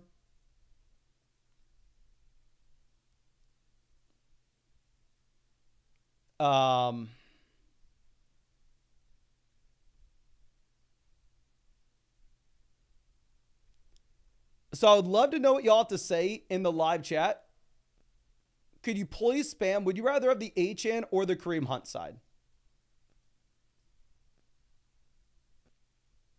Would you rather have the Kareem Hunt or the Devon Achane side of this?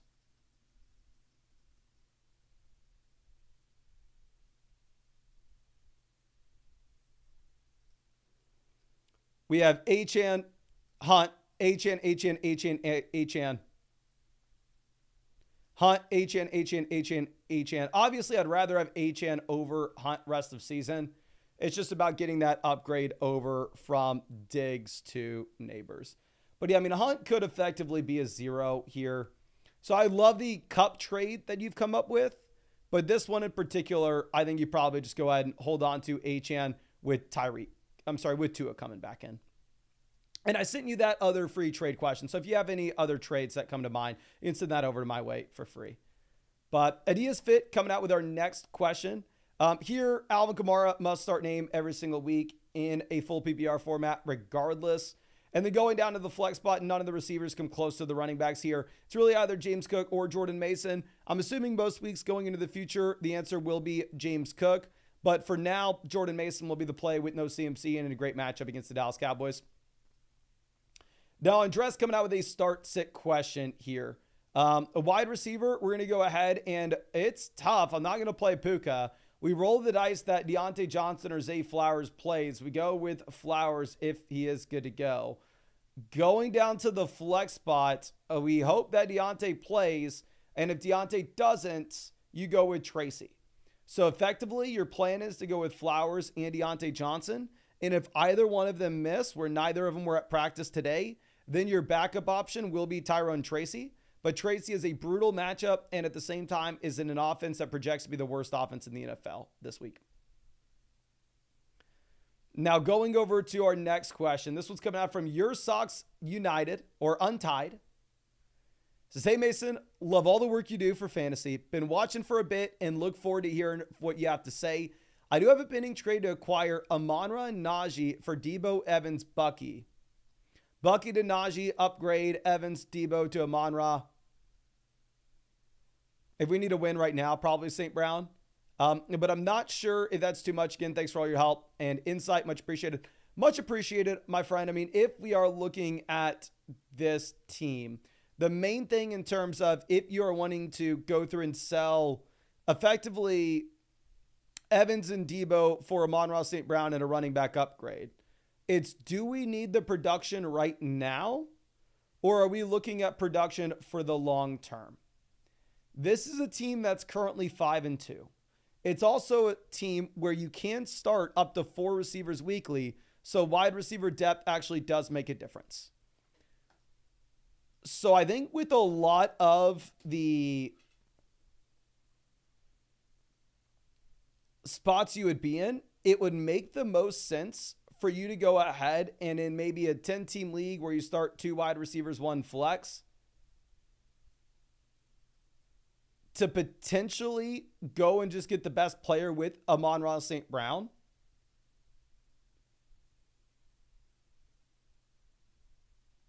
However, that's probably not going to be possible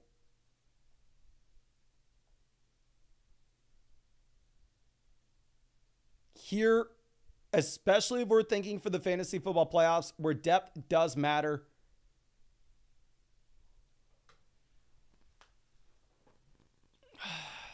I would just hold on to Evans, because if we think about this, well, obviously Debo and Evans in the short term are very concerning based off their own respective situations. With Debo having pneumonia, Evans obviously dealing with a hamstring. In the long term here, you're in a situation in which Evans gets to play with Baker Mayfield with no Chris Godwin. Like, when Evans is fully healthy, he ranks as a top 10 wide receiver easily. Debo Samuel gets to play with no Brandon Ayuk. When he is fully healthy, he ranks as a top 10 receiver easily. So I think you hold on to both receivers if you can afford the long-term upside. I think it's kind of a no-brainer here. Going over to what we have at quarterback, we are currently sitting with the combo of Kyler Murray as well as Tua.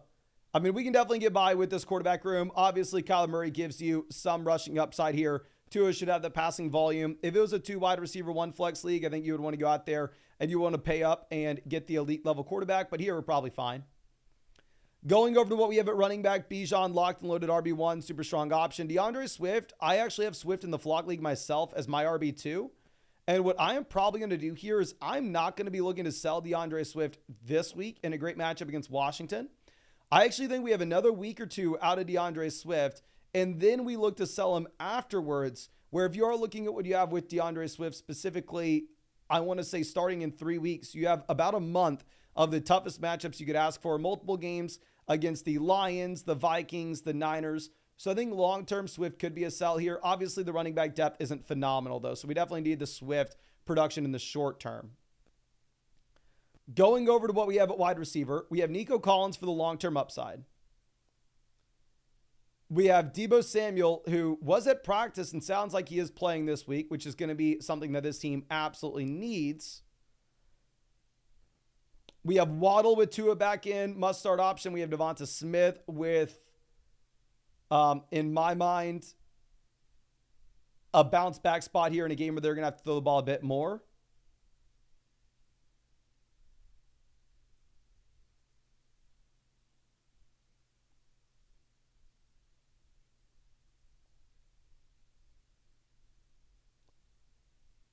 And then we're looking at Mike Evans as that top 10 guy, long-term upside. So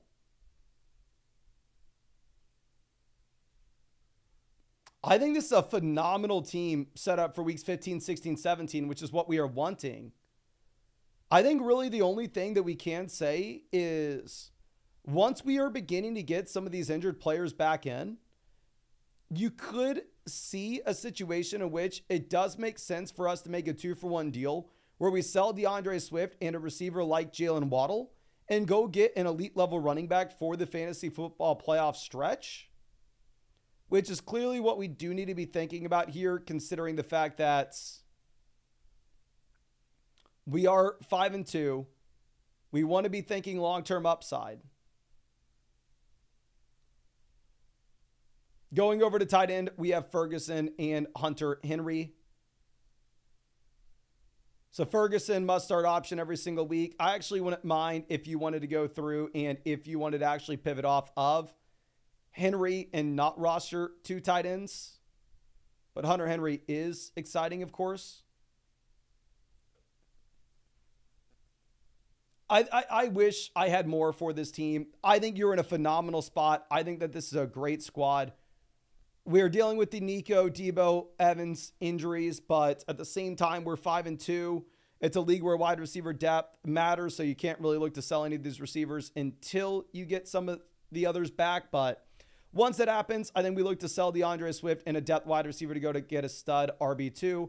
But for now, you are chilling. Thank you so much again for taking advantage of that Underdog promo. I really hope that I was able to help you out in some way here. And really do appreciate you. But let's move this over to our next question coming out from Napacorn. Says, I'm in a pretty good spot. Any tips or moves? When you did my team review, I was 7th, now 1st, but still 3-4. So that's 1st in the league analyzer. So looking at this, I think it's just a very easy spot to go ahead and jam in Brian Thomas Jr.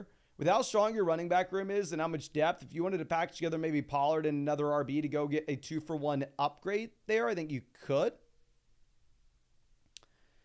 Now, B. Cosme coming out with our next question.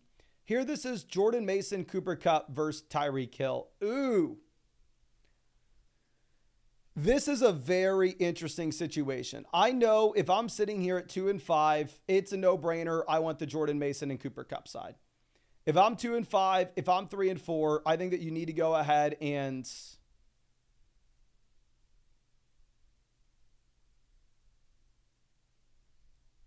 I think that you need to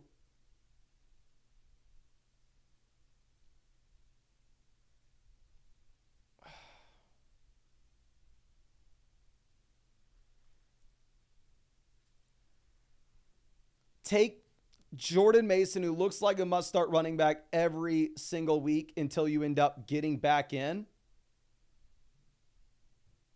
CMC.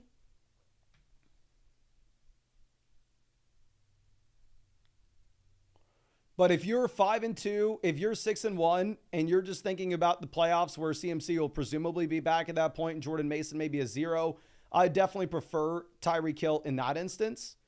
So it really does matter your record. It really does matter. Are you looking for wins right now or are you looking for wins in the playoffs? Because wins right now, the Jordan Mason side wins.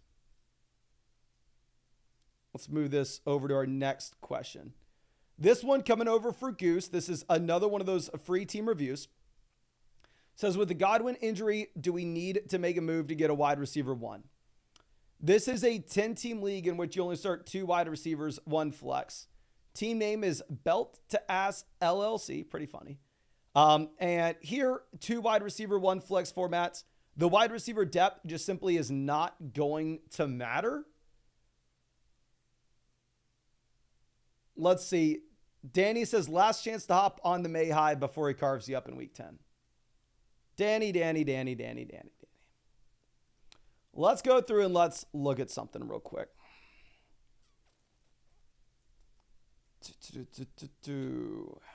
You think Drake May is a top 10 QB this week?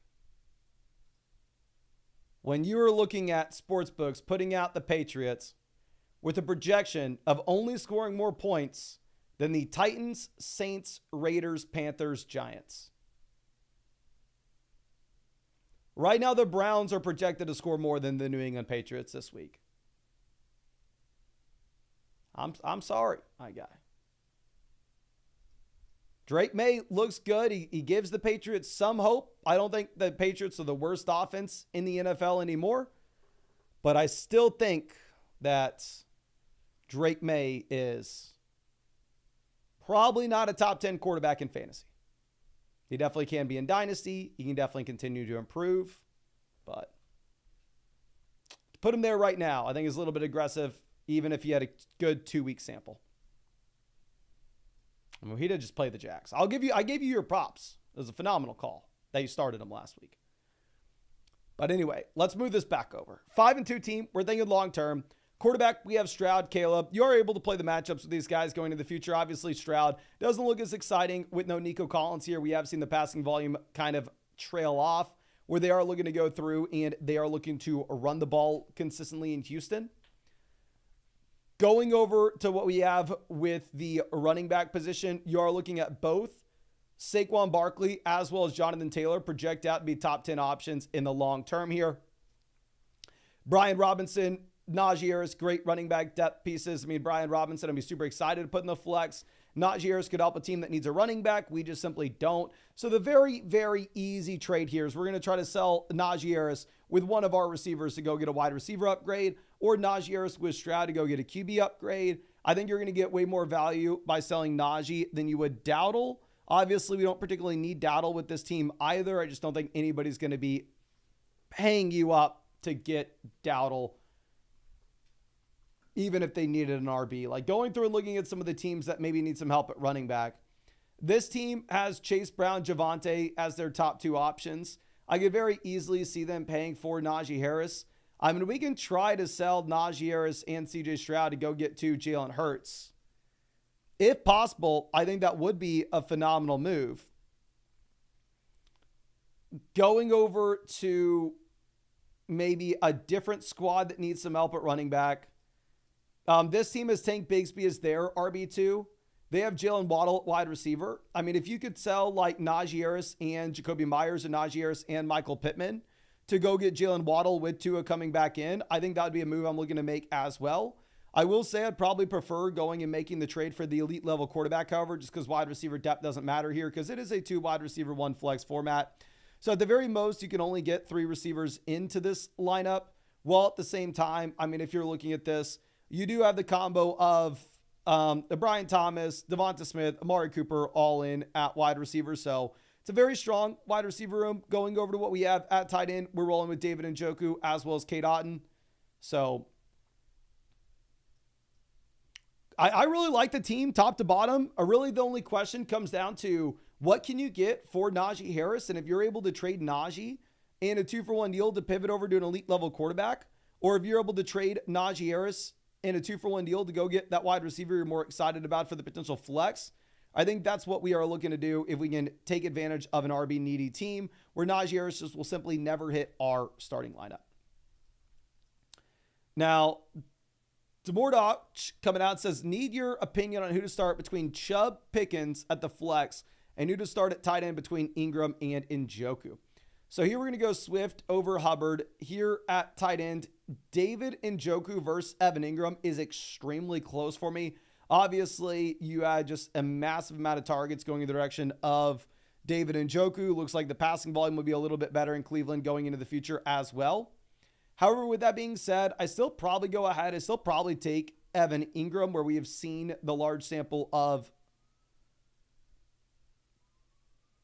who, and then Chuba Hubbard, George Pickens for the flex spot is tough. Assuming we have no Brooks, I think we go ahead. I think we take Chuba. Am I super excited about it? No, but can we do it? Yeah. Don't love it, but I think you can go ahead and take Chuba Hubbard, and that you know exactly what we are going to be getting here. Now, moving over to our next question. This one's coming out from O Pickles. It says, super message says, I signed up with Underdog with your code. Can we push forward the free team review voucher by any chance? So whenever you sign up to Underdog with promo code FLOCK, what happens is the next day, Underdog Fantasy goes through and they get me a list of all the email addresses that used promo code FLOCK on Underdog Fantasy and made it minimum a $10 deposit. And then that next day, whenever we get that list, I send it over to one of the developers, and then they go through and they accredit those users with the free team review voucher. So I'm not going to get your email address until tomorrow if you just signed up with code FLOCK, and then I'll be able to hook you up with that free team review voucher. But if you signed up to Underdog a couple days ago and maybe you didn't set up your account on flockfantasy.com in time and you still don't have your team review and you want it, please shoot me an email, mason.dodd@flockfantasy.com. I won't be able to help you out right this second. Obviously, I'm live streaming, but I can help you out soon. I'll definitely make sure you get your team voucher if you need one. But yeah, thank you again, and I hope that makes sense. But moving this over to our next question from Mother Flocka. It says, start sit. We're here at wide receiver. We're going to go ahead and we probably take Jordan Addison. I think I'd probably rather have a healthy Zay Flowers. But the issue is Zay Flowers not at practice. We don't know if he will be good to go or not. And we know that Jordan Addison's good to go in a good matchup. Going down to the tight end spot, I will take Cade Otton over Sam Laporta, sadly. And going over to the flex, I'm not starting Puka Nacua this week. Not starting Bigsby with ETN good to go. I think you plan on Flowers, and if Flowers doesn't play, I pivot over to Tank Dell. Now, Mother Flocka coming out with our next question. There's a start set here. We're at quarterback. We're going to go ahead. We're going to play Burrow over Purdy with the injuries that we have in San Fran. Running back, we're going to play Chuba Hubbard, even if we're not excited about it with how bad this offense looks. But the Raiders offense looks horrible and has an even worse matchup against the Chiefs. Going over to the flex spot, we're going to go ahead. We're going to play Michael Pittman Jr. And we're going to play Alexander Madison down here. Evan Ingram over Komet. It sucks to play Madison this week, but realistically speaking, Alexander Madison right now is higher lower 61.5 total yards. Whereas if you're looking at Puka Nacua, last I saw, the Puka line was at 30.5 receiving yards. And they took it down as well because the report came out that Puka is going to be on a snap count. So I think it'd be very tough to trust Puka this week. Obviously, we want to go Puka rest of season over Madison, but I think you probably just are stuck with Madison for the time being. But I'm going to go ahead and get to a bunch of questions in the free chat. Just give me 1 second. Literally, give me 10 seconds. And we're going to get to a bunch of free questions in the chat. So just drop them if you got them.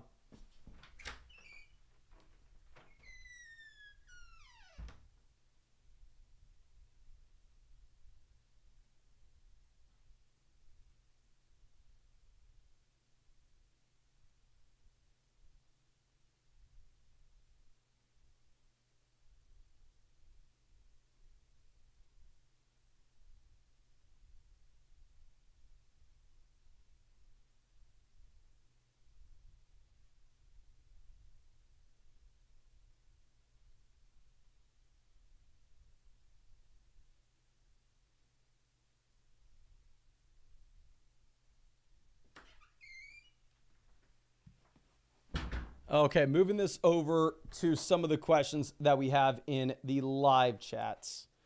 This one's Puka or Darnell Mooney. I would go ahead. I'll play Darnell Mooney over Puka Nacua. I hope I'm wrong. Jack says, is Cup on a snap count? I'll go ahead and see if we have any updated reports. I saw that Puka Nacua is going to be. I would be a lot more comfortable playing Cooper Kupp. I mean, from what I had read, it sounded like Cooper Kupp could have potentially been good to go last week. Kind of surprised that Puka's going this week. Let me pull this up. I don't see anything about Kupp being on a snap count. I'd be way more excited to play Kupp this week than I would be Puka, though. Carlos says, will you ever have NFL Fantasy as an option to upload your team? I'm going to try my best. But right now, NFL Fantasy doesn't allow anybody to do that. Like, they don't even allow Matthew Berry to.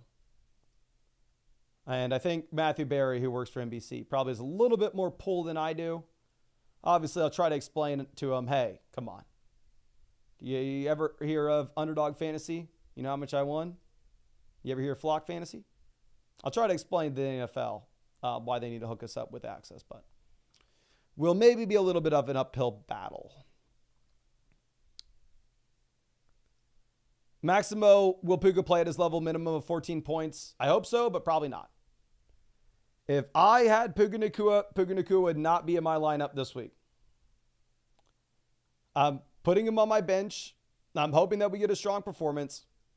I'm hoping we can go ahead and start him next week, but wouldn't be relying on it right now. Batted Bag says, add kickers and DST in the trade calculator. So right now we do not have kickers and defenses in the trade calculator on flockfantasy.com. To be honest with you, if your trade comes down to the kicker that you're sending, probably shouldn't make the deal. TZ says, play Sam Darnold or Joe Burrow. Darnold is a great matchup, but I'm still going to go with Burrow pretty easily too. TJ says, I'm trading Gibbs, Bucky, and Wicks for Lamb and Tolbert. Gibbs to Lamb, upgrade. Wicks to Tolbert, slight downgrade. We're paying Bucky to get it done. Yeah, I'll probably go ahead. I'll probably take the best player in CeeDee Lamb, of course, assuming you have enough running back depth. Lou, if you're having any issues on flockfantasy.com, please send it in the site issues section of the Discord chat, which you can find that link down in the description. I'm sorry, I can't do customer support right now in the live stream. Mike says, Nick Chubb or Jordan Addison. I would play Addison over Chubb in a pretty good matchup, especially if you're playing in a full PPR format where Chubb obviously is not going to have the receiving role that Addison will. But let me go ahead and move this over and get back to some of the questions that we have on the site. Obviously, if you wanted to get any of the guaranteed answers to your question, you can go over to flockfantasy.com with the link in the live chat that says ask a question here.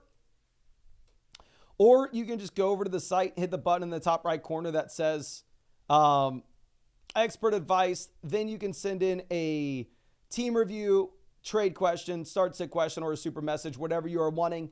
If you wanted a team review, however, I'd definitely recommend taking advantage of the offer that we have with Underdog Fantasy, where if you go over to Underdog Fantasy and use promo code FLOCK, you're going to be getting a 50% deposit bonus up to $1,000. Plus, at the same time, you're going to be getting a free Matthew Stafford pick, more than less than half a total yard in the game tonight.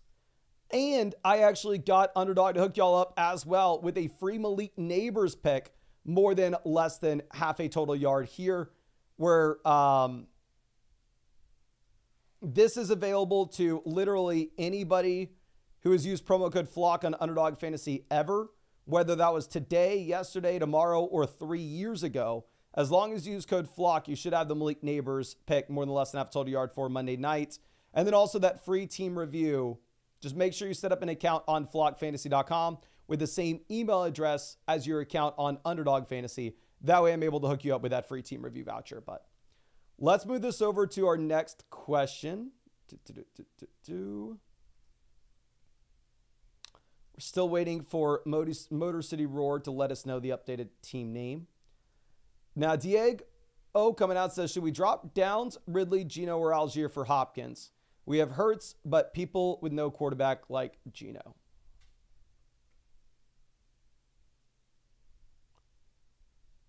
So obviously we're never playing Geno over Hurts. Hurts is already through his bye week as well.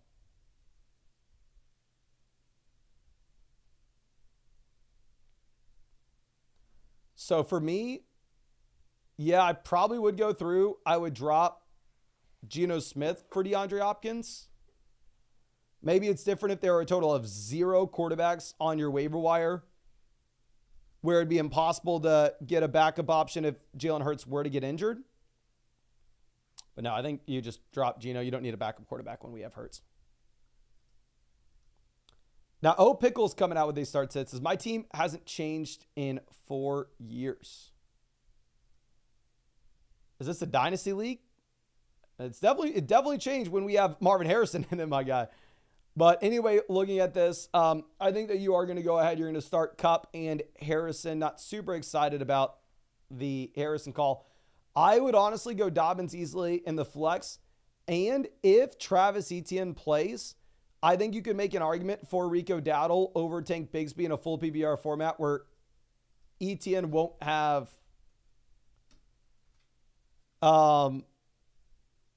any limitations and will probably give Bigsby 0 targets out of the backfield. But if you wanted to go Bigsby over Dowdle, I'm sure most people in the chat would. Actually, you know what? F that. I'm not even doing that. We're going Deontay Johnson if Deontay plays. I don't even care if Bryce Young's under center.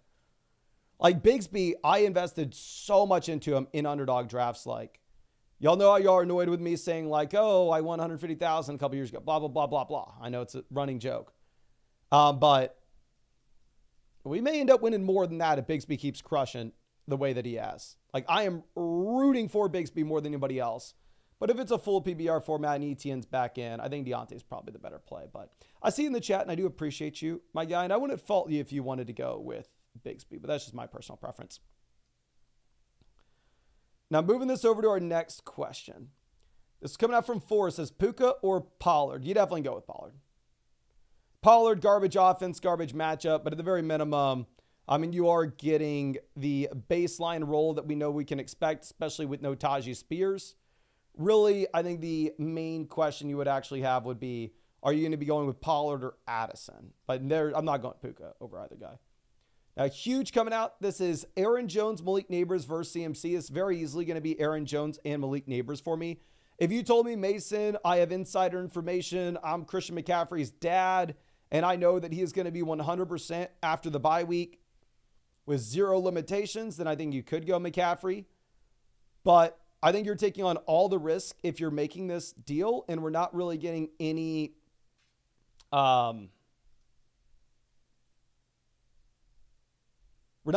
discount on the risk we're taking. But Daniel coming out with a free underdog team review. Appreciate you. Says, should I look to make a trade or should we just ride it out? We're currently 5-2. This is an 8-team format, so there should be phenomenal options out there on the waiver wire every week. So typically in an 8-team league, it's super simple. Any trade that you ever look to make is going to be a 2-for-1 trade where we are just trying to get an improvement inside the starting lineup, and then we can backfill depth after. This is the #1 team in the league analyzer. We also 5-2, so we're in a great spot.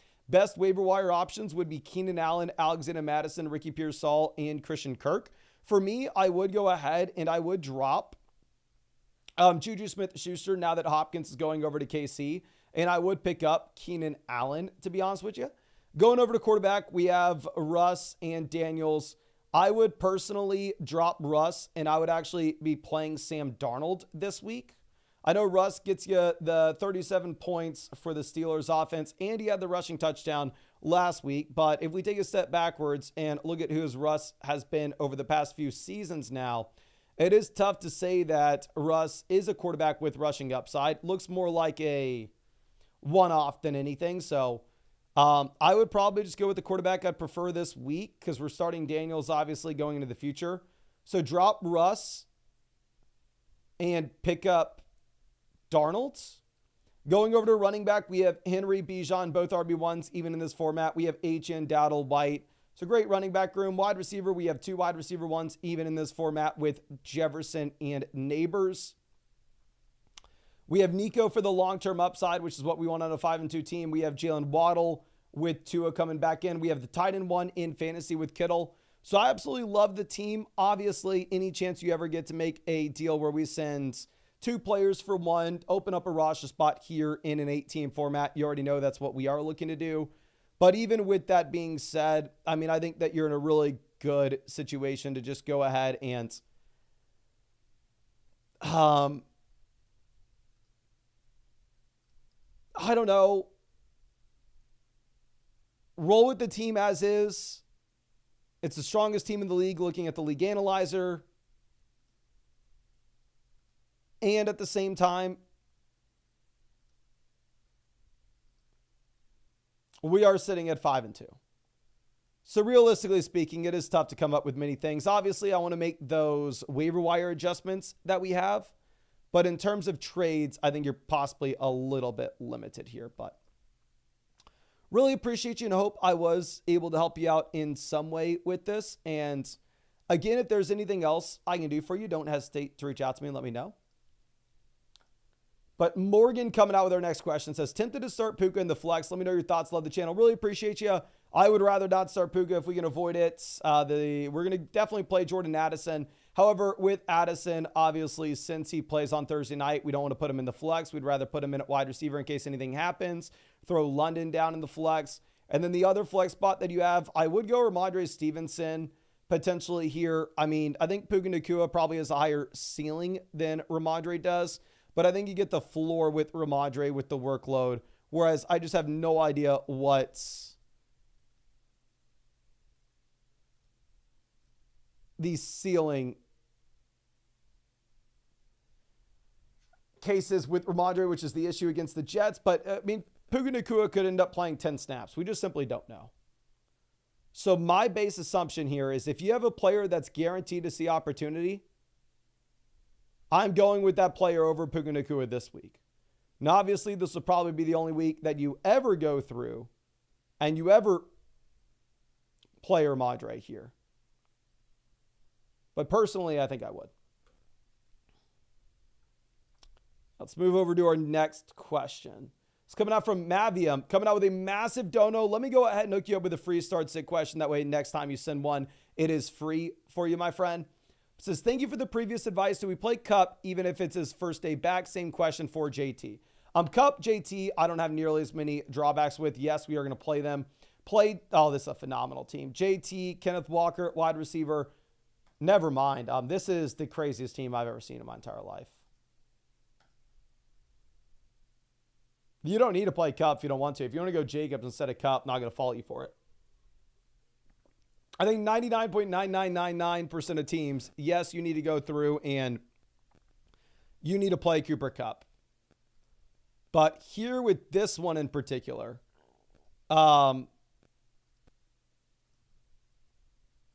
it's a very unique situation in which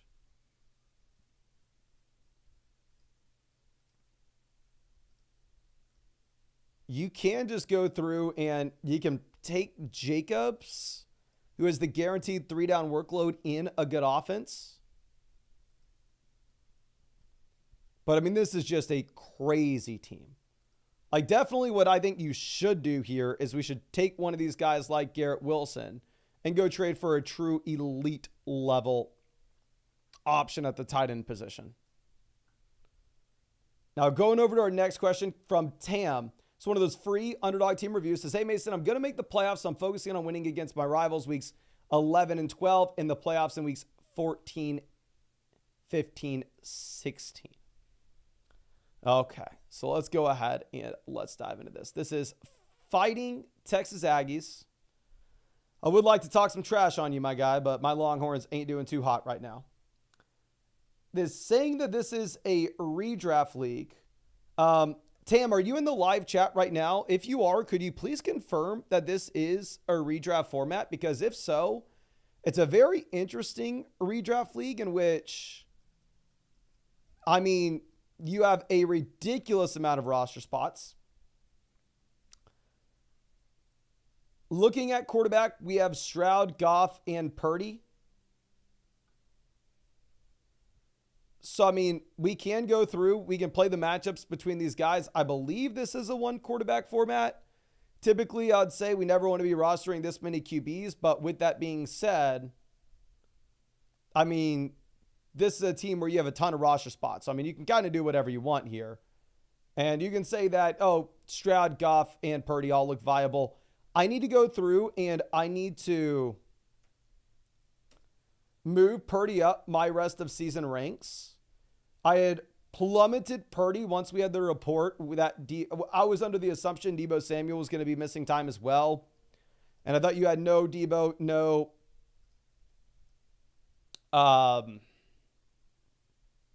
Ayuk, and Kittle banged up. So I do view Purdy as a QB2 rest of season. The Stroud, Goff, low in QB1, so we can play the matchups with. Going over to what you have at RB, you're currently sitting with the combo of Breece Hall, Jahmyr Gibbs, so 2 top 10 RBs. We have Josh Jacobs as a locked and loaded flex play every week. It's a league in which you can get in a ridiculous amount of wide receivers into your starting lineup. So the wide receiver depth does matter a ton. So we have St. Brown and Wilson Deebo Samuel, Zay Flowers, Jawan Jennings. Obviously, we are rostering wide receivers beyond this as well, but it's a league with an extremely deep bench, and we can start 5 receivers weekly. So with that in mind, you are wanting to go through and you are wanting to build around wide receiver depth. Specifically here with this being a team that is 4-3, I know you said that you wanted to look to play for the long-term upside and the fantasy football playoffs. Typically there, I'm wanting to go ahead and I'm wanting to potentially make deals and go pick up guys like Nico Collins, go pick up somebody like McCaffrey, go pick up somebody like Mike Evans. That's going to give you the long-term upside, but maybe not necessarily the short-term production, so we can get them at a discount.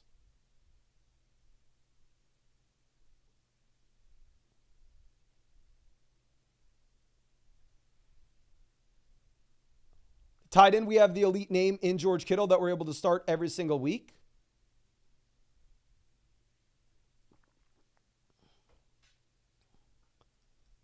Going over to potential waiver wire pickups, I think Roschon Johnson could be viable.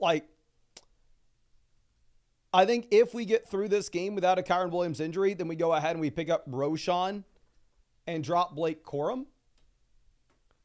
Going over to wide receiver, Jalen Tolbert, I actually would rather have than Juju Smith-Schuster with Juju's injury and the trade that you have for DeAndre Hopkins in KC. So I would drop Juju Smith-Schuster for Jalen Tolbert. Going over to tight ends, I would probably rather have Zach Ertz personally than I would Taysom Hill. So I think I would make those 3 waiver wire pivots. But outside of that, it's a team that's well-balanced in a league where you need a lot of depth. It's going to get better as the year goes on as well, especially as Deebo Samuel gets healthier. If it was a 2 wide receiver, 1 flex league, I'd be screaming that we needed to sell Zay Flowers and go out there and get a running back upgrade or a flex upgrade by going Flowers Jacobs. But here in a league where the depth matters so much, we are number 1 in the league analyzer. I think we leave this as is. And more likely than not, we are just going to be making those waiver wire pivots. But I really appreciate you and really hope that I was able to help you out in some way with this. Now, Haylog coming out with a start sit says, I've ended up with 5 Chiefs. We have Butker. Is this too much stacking? Not necessarily. This week in particular, I think we're going to go ahead. We are going to be taking Patrick Mahomes over Geno Smith. I'm not going to fault you at all if you wanted to rank Geno ahead of Mahomes rest of season. But my thought process here is you have no Metcalf for Geno. With Mahomes, you have a great matchup against the Raiders with a really high total. Going down to the flex spots, Javonte Williams, absolute must-start name here in a great matchup. And we're going to go with Amari Cooper as well. I understand the Chiefs' offense has been disappointing, but I mean, it looks like we don't have a ton of value wrapped into it. I mean, really, the only starters we have right now are going to be the Mahomes, Hunt, Kelsey combo. And if you were to go through and if you were to try to sell these guys, really the only person with a decent return you could get something for is Hunt. Now, Nigel coming out. This is CMC versus Nick Chubb, Jaden Reed. I'd rather have McCaffrey. For what I'm seeing right now, I'm seeing that there's a shot that McCaffrey's back after the bye. If that does happen, I think McCaffrey has higher ceiling than anybody in this deal. Where Nick Chubb's ceiling is going to be severely capped if you're looking at the fact that he's not going to catch the ball. Not only is he not going to catch the ball, but at the same time, I mean, this is a situation in which it's one of the worst offenses in the league. So yeah, I think you go ahead. I think you take CMC. Now, Damian will be our next question. So start Tank Dell or Devonta Smith this week. For me, it's not too hard. I mean, we had Travis Etienne at practice, practicing in full today. I understand Devonta Smith was significantly worse than... I'm sorry, never. I'm an idiot. I read this as Tank Bigsby.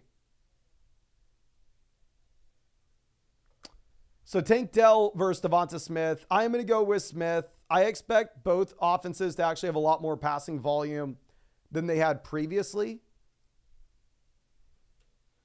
But even with that being said, Smith, we have an extremely large sample of him giving us solid performances. You go back before the concussion, every game, 20 points, 20 points, 20 points.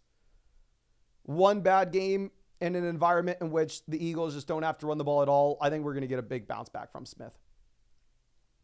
Now, Fat In coming out with a trade. This is Brian Robinson, Higgins likely versus Mixon and Kittle. Brian Robinson and Mixon, clear upgrade. Higgins to Kittle, give me Kittle, likely not even worth a roster spot. So we're for sure going to go with the Joe Mixon and George Kittle side. Jack LeBear is coming out with our next start sit question. Here for the flex, this is tough. We have some really strong flex options you can go with. I think Javonte Williams has a phenomenal matchup against Carolina. I would love to get Javonte in our lineup any chance that we get. Brian Thomas Jr. obviously has just been absolutely printing 20-point weeks, week in and week out. 99.9. Actually, we have HN. Never mind. This is a crazy team. I think you need to go through. I think you need to try to make a 2-for-1 deal and get an upgrade somewhere, but this is an insane team. You play HN with Tua back in, but it feels very bad to be benching some of these names. Now, Brosi coming out says, don't know how we can start Call of Duty Kyler and Mar because he sucks. If DK sits, Gino, Jason. Okay, we're going to go ahead. We will play Kyler over Gino. I'm expecting us to have no DK Metcalf this week. At this point, I'd kind of be surprised if DK Metcalf were to play, to be honest. Going down to what we have at wide receiver, I think Debo looks like he is trending towards being good to go. We're going to go Debo, Amari Cooper. Then at tight end, we're going to go with Sam Laporta. And then down in the flex spots, you go with Garrett Wilson. And I don't think you need to play Harrison and Kyler here together. I think if you're looking at J.K. Dobbins, while yes, the run game did get away from the Chargers this past week, we have seen over the larger sample that the Chargers are wanting to run the ball every chance that they get. So I think we go ahead and we play Dobbins here. Now, T. Dudley coming out says, full PPR, pick my wide receiver 2, running back 2, in a flex. Hashtag flock up. Much love, my friend. We go Jordan Mason in a great matchup here against the Dallas Cowboys. I mean, to be honest with you, I would love to get Aaron Jones in this lineup. We probably will end up starting Aaron Jones in the flex. Going over to what we have at wide receiver, we're looking at Brian Thomas, Cooper Kupp, Jaden Reed. I'm going to go with Kupp tonight. Tough matchup for him and Thomas. But Thomas could be close if you think that Kupp's going to be potentially limited here. And then I'm going to go ahead. I'm going to play Aaron Jones in that flex spot. I mean, if I am looking at Aaron Jones, this is a situation in which he has a great matchup. We've consistently seen him have the goal line usage as well as the receiving usage. So I think you play him since he plays on Thursday night. However, instead of putting him in the flex spot, instead of putting him in the flex, you're going to go ahead, you're going to put him in there at RB1 or RB2. It doesn't matter. But yeah, you definitely play anybody that goes on Thursday night in your running back slot rather than your flex, just in case anything does happen later in the week. But let's move this over to our next question coming out from Jack. It says, what are your thoughts? Other offer was Lamb for Kamara and Reed. I'd rather trade Lamb for Kamara and Reed because if I'm looking at Amon-Ra St. Brown versus CeeDee Lamb, for me, they are close. And I think it's up to your personal preference going into the future. Whereas if I'm looking at Jaden Reed versus Zay Flowers, I'd rather have Jaden Reed pretty easily. So if you were to make this deal, I want to go through and I want to do the Lamb for Kamara and Reed one. If you were to make it. Running back, we have Gibbs, Chase Brown, Pollard. So you don't particularly need a running back right now. Tiro Bird says, I have the number 1 running back room with Henry Hall, but field thin at receiver with Reed, Harrison, Dell, Jawan. Chubb, Bucky are our RBs 3 and 4. So Jalen Hurts to Joe Burrow, pretty big downgrade in a 4-point passing touchdown format. Going from Breece Hall to Cooper Kupp, pretty big downgrade. We're getting Brian Thomas for it. Honestly, no. I mean, yes, we have a ridiculous amount of running back production, but at the same time, you would need to be charging a much larger premium if you are getting rid of one of the running backs here. I mean, I think it'd be very, very difficult for you to go through and make this trade. Master Chief says, need to start either Darnold or Russ because Daniels will be out. Who should we go with? I would go Sam Darnold over Russell Wilson kind of easily. I know Russ obviously get the 37 points in Pittsburgh this past week. His rushing day for fantasy looks good because you get the rushing touchdown. But the reality is I think it'd be very tough to expect the rushing volume to be consistently there for Russ. So I'm going to get back to these team reviews. I'm super sorry, Ben. We're going to skip over this just 1 second. I just want to make sure that we can get to all the super messages, start set questions, and trade questions before the game if anybody needs a starting lineup help. Any advice on trading Barkley for McLaurin and James Conner? Horrible deal. Especially in a 10-team league, you need the 100% go with the Barkley side. I mean, if you are looking at Saquon Barkley, he's the best asset in fantasy football, and if you're moving off of him, you need to charge a premium.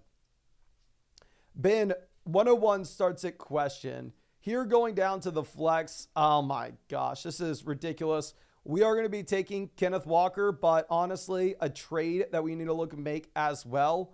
If you're so strong at running back where you're benching Jordan Mason, Aaron Jones, and Brian Robinson, then I think you need to go through and you also need to look to package together Jordan Mason and David Njoku for a true elite tight end like George Kittle. If you're able to, or I mean, go get somebody like Lamar too here because the running back's insane. Now, Bank coming out with a trade question. This is Etienne versus Dobbs. I'm going to go ahead. I will take Travis Etienne. With Romeo Dobbs, the fundamental issue is there are just so many options that you have in this offense in Green Bay where you could end up seeing it be a Romeo Dobbs game 1 week, a Christian Watson game the week after. And then we could just go back and forth, back and forth, back and forth here.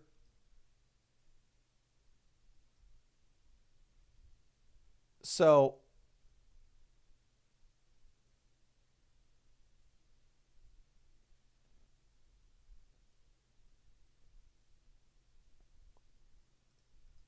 I don't know. I think at least Etienne, we have a path where if he comes in and he establishes himself as a starting running back again and this offense is improving, then maybe you can start him with confidence, maybe. Sai says, already made the trade. Who won? I couldn't pass on having my two favorite players, Jefferson and Chase.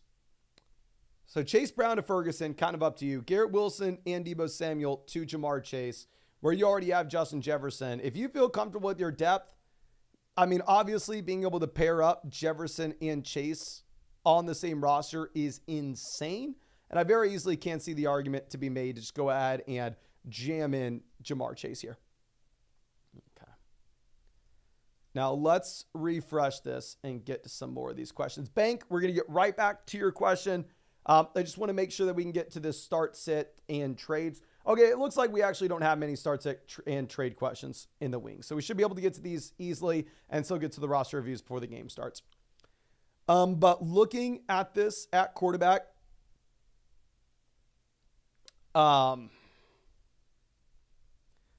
we are starting Tua.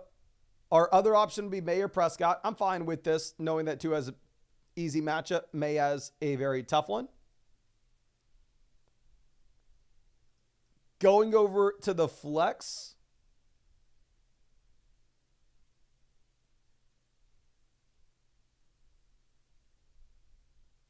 I don't want to go with Puka. You may have to. This sucks, but I think you go Puka and you send up a prayer that he's not on a snap count and he's good to go. Obviously, it's shaky.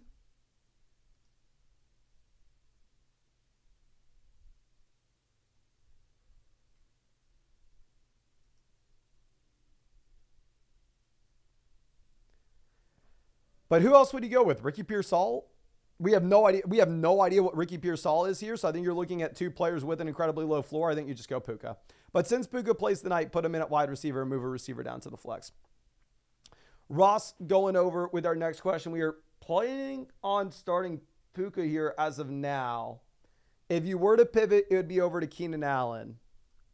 Does Underdog have a Puka pick back up? Let's see.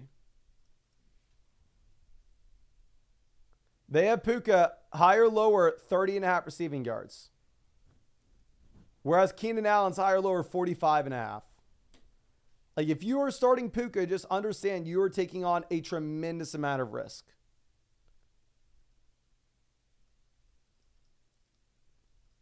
Rest of the lineup looks like we leave as is. The only thing I would consider is Keenan Allen over Puka Nacua. Can y'all please spam the chat? Who would you rather have between Keenan and Puka this week?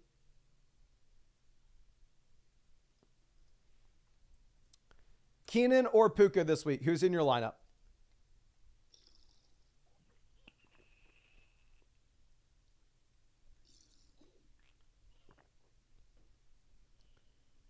We got Puka, Keenan. Puka, Keenan. And yeah, I mean, expectations, Puka's on a snap count. That's why his underdog pick'em is higher, lower, 30.5 receiving yards. Puka. Keenan, Puka. Looks like most people are on the Puka side of this. I think you can roll as is, but if you were to change anything with this lineup, it'd be going Keenan over Puka. Slime Ball says, "Sup, Mason? Currently 5-2. Got patchwork wide receiver room since Nico went down. Which receiver would start?" 5-2. We're just thinking playoffs anyway, so we're chilling. We're definitely going to go Jordan Addison here in a great matchup. Going down to the flex, the issue is we don't really have any exciting running backs. So we're going to have to get two of these receivers in. I think you probably play Romeo Doubs, and I would go Keenan Allen. Wait to see what we have with Jalen McMillan. There's a good shot that you go ahead and you end up playing Jalen McMillan over Keenan after this week. I like the matchup for Keenan. And at the same time, obviously, with McMillan, this is a situation in which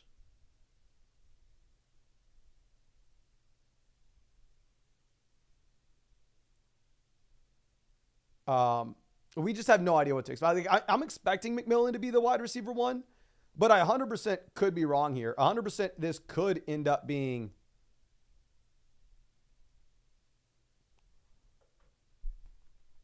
Shepard, Trey Palmer. So I think you could wait a week before you get McMillan in. Now, Carlos coming out with a massive donut, says, "Need some help with the start sits this week. Appreciate you. Let me go ahead and hook you up with another free start sit question. That way, next time you send something in, it is free."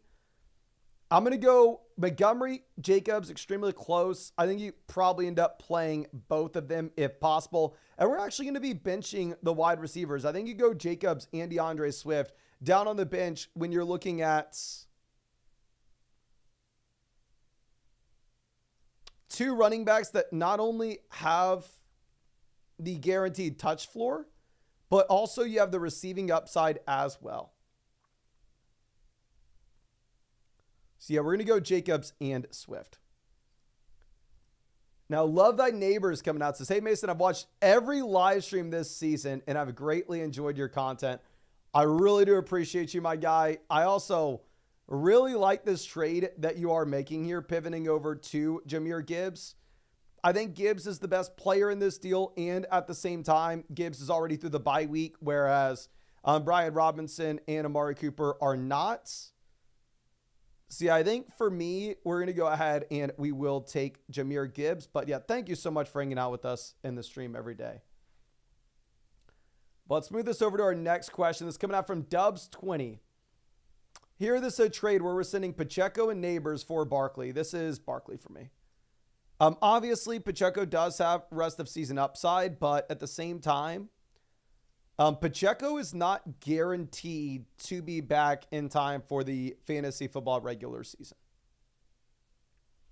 There is an outside chance here that you end up in a situation in which Pacheco's not back until week 17.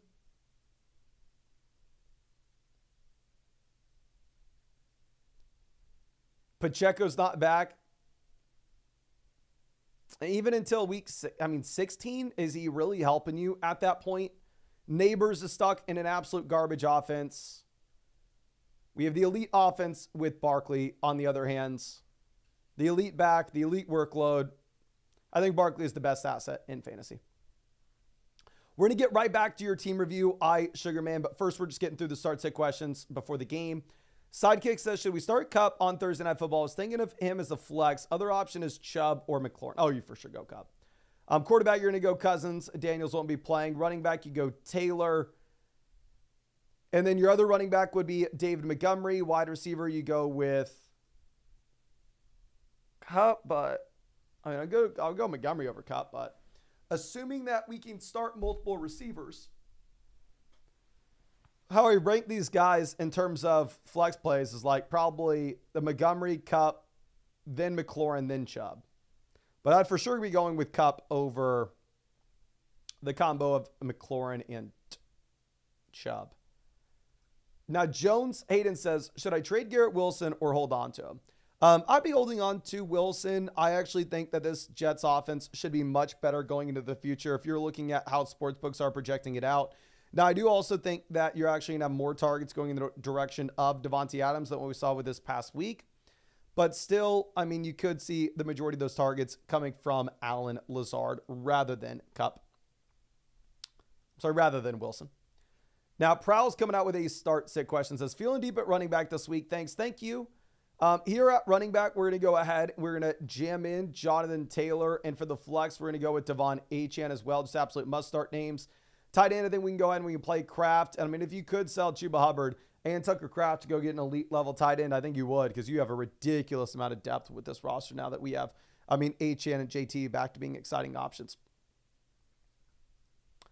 Now, let me refresh this so we can get to some more of the questions. I do want to reiterate that if you wanted to ask any questions over there on the site, you can send them in through flockfantasy.com, either with the link in the live chat that says ask a question here, or you can go with the button in the top right corner that says expert advice. There you can send in a team review. You can send in a trade question, a start-sit question, a super message, whatever you are wanting.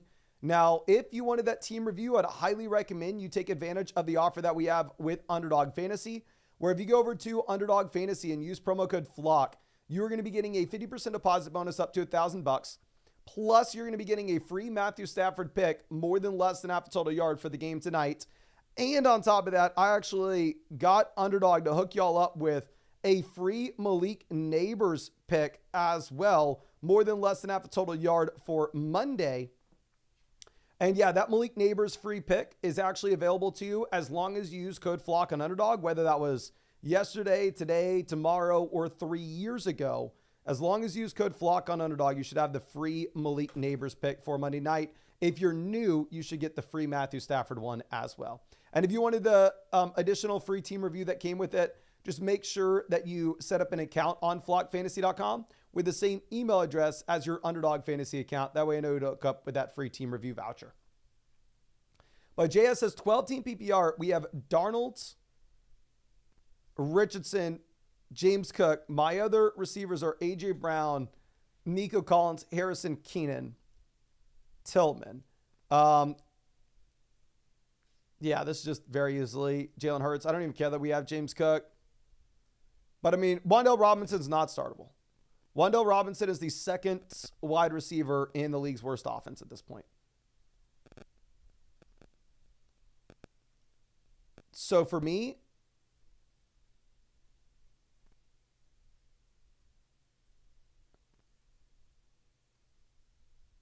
I think it's an easy spot to just go get the elite level quarterback, and then you can drop the other quarterbacks off your roster, especially with Hurts already through the bye.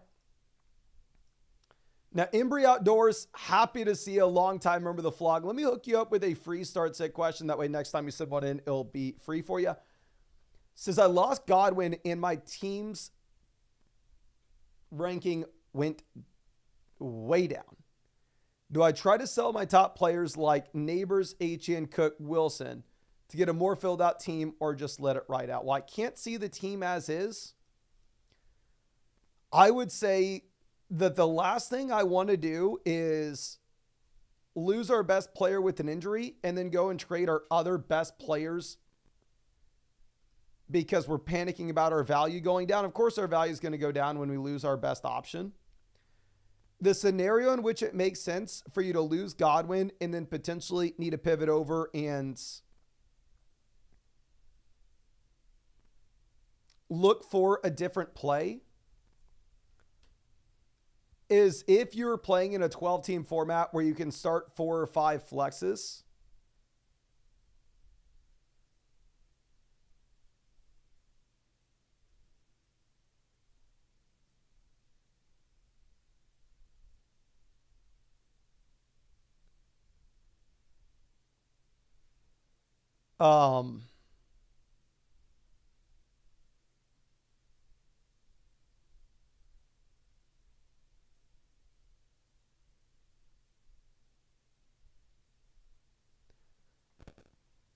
It sucks. I think if you're playing in like a 2 wide receiver, 1 flex format, though, you just hold on to your best assets. You try to backfill with guys like Jalen McMillan off the waiver wire.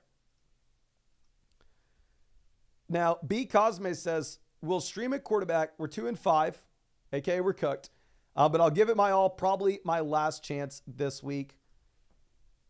Who are we going with at running back? Running back, we are going to play Chase Brown. Now that you have Bryce Young in Carolina, I think you do need to be trending away from Chuba Hubbard in this offense in general. We're going to go Cade Otton with all the injuries in Tampa. And then down in the flex, it's between Hubbard and Harrison. You probably go Hubbard if you are chasing the higher floor. And honestly, he's had a decent ceiling as well. The fundamental issue, of course, is just that this is a tough matchup that you have.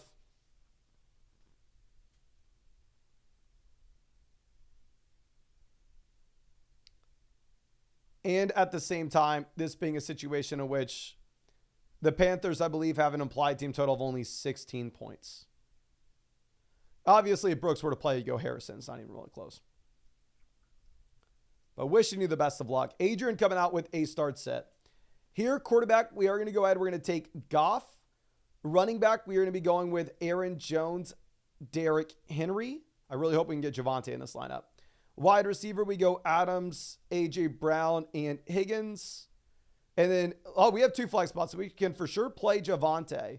And I actually am going to play Rachaad White as well. Now that Bucky Irving's been ruled out, I think Rachaad White's a very safe play in terms of the receiving usage that you should have here in Tampa. Obviously, it's been a very strong Tampa offense so far this season. Should be a worse offense now that you have no Godwin and Evans, but we should probably see more checkdowns as well because of it. Now let's move this over to our next question. This one's coming out from Groke. Says, teams 2-5. I have the highest points for and the highest points against. We need some help. You need to play better defense, my friend. But here, looking at what we have in the flexes, this sucks. You have a bunch of guys that are somewhat interesting, but nobody that's like an auto starts. Here, I think DeAndre Hopkins, Puka Nacua will be the guys in the long term, but in terms of playing them this week, I think it would be extremely risky.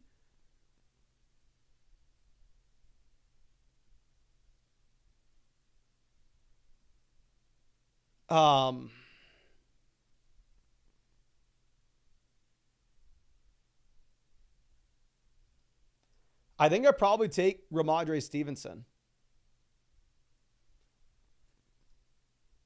Beyond Ramondre, dear God. Can y'all spam the chat? Who do you start here? Please let me know in the live chat. Your options are ETN, DeAndre Hopkins, Jalen McMillan, Puka Nacua, Keenan Allen. Who are you starting? Please let me know in the chat.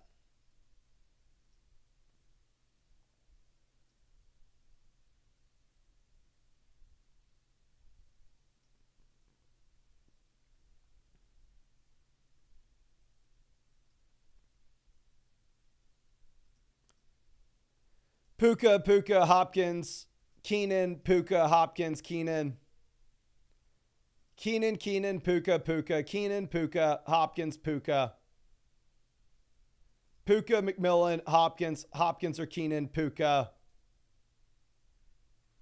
Garrett, I am sorry, my dude. I just have no freaking idea.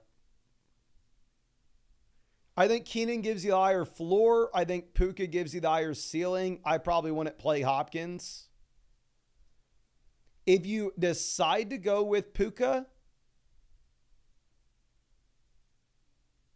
make sure you play him at wide receiver and not the flex with him going on Thursday. But I do think that Keenan Allen probably does give you a higher floor this week. But I could be 100% wrong, and I frankly just have no idea, to be honest. Now, Rolls Bills coming out with a start set. Says, please help before Thursday night. I got you. Don't worry, my friend.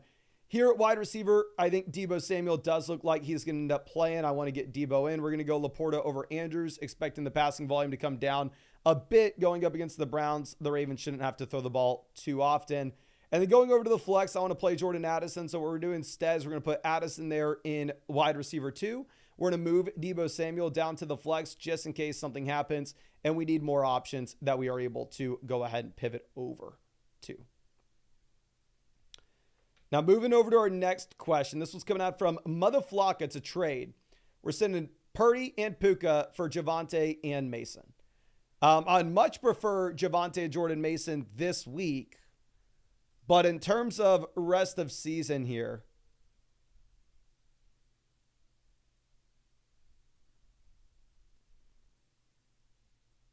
I think you do need to go ahead, and I think you probably need to take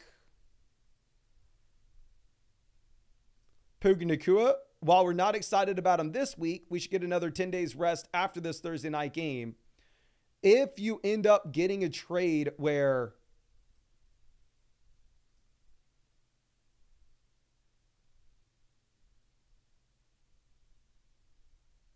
I don't know, Kupp gets sent to Tampa, then at that point, Puka becomes a top 10 wide receiver immediately. Now, moving this over to our next question. This one's going to be coming over from the Fiji Pani. It says, how do I get a flock hat if there's still a thing? My favorite YouTuber by a mile. Much love, my friend. If you are a mother flocker, if you're an annual sub, a mother flocker, if you're an annual mother flocker sub on flockfantasy.com, just fill out the Google form that's on the site that says free merch. It's been a pain in the butt to try to get that merch out to everybody. It's taking me a little bit of time here, but what I'm going to do for the long term, well, right now I have like 400, 500 things I need to ship out. I'm probably going to start working on it tomorrow. But what I'm going to do in the long term next year is we will have merch on the site for everybody. I just need to hire somebody to handle it because drop shipping sucks. If you go with one of those companies, it's the lowest quality you could ever imagine. And we'll just, every time that you if you're an annual member of the site, every time you get a purchase, you actually get a free team review voucher sent to you. But every time you make an annual subscription purchase going forward in the future, we're actually not only going to get you a free team voucher, we're going to get you a free start sit question, a free trade question voucher, a free team review voucher, and we'll get you a free merch voucher where you can go through and you can fill out exactly what you want. Obviously, this is for 2025. For how it works right now is it's just going to be you're going through and you're putting in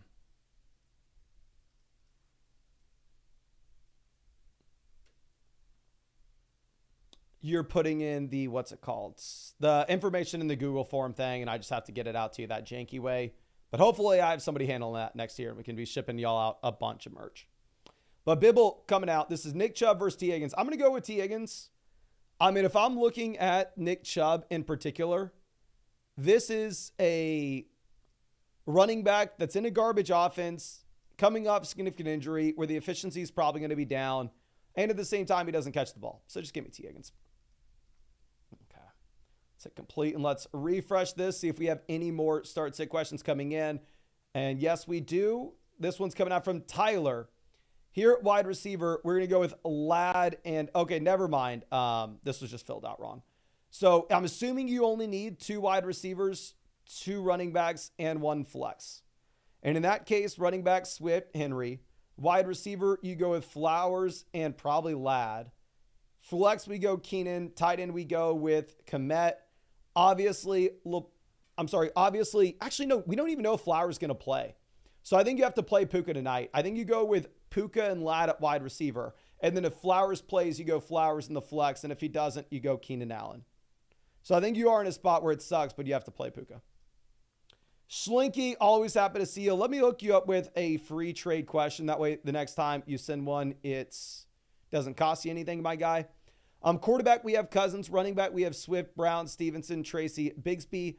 Wide receiver, we have Hill, Neighbors, Brian Thomas Jr., Jaden Reed, Tank Dell. Tight end, we have Pat Frymuth, Pacheco on IR. Should we hold until Pacheco's out or upgrade at running back? I'm 8-6 with a winnable matchup this week. Okay.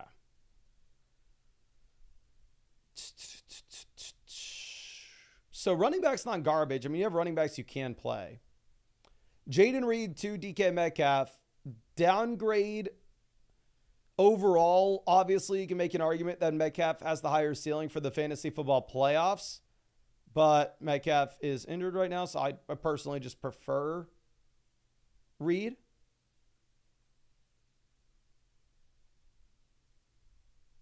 Chase Brown to James Cook. Give me James Cook easily. Downgrade from Tracy to Ray Davis. Tank Dell to Tucker Kraft. Who cares? I think the best player in this is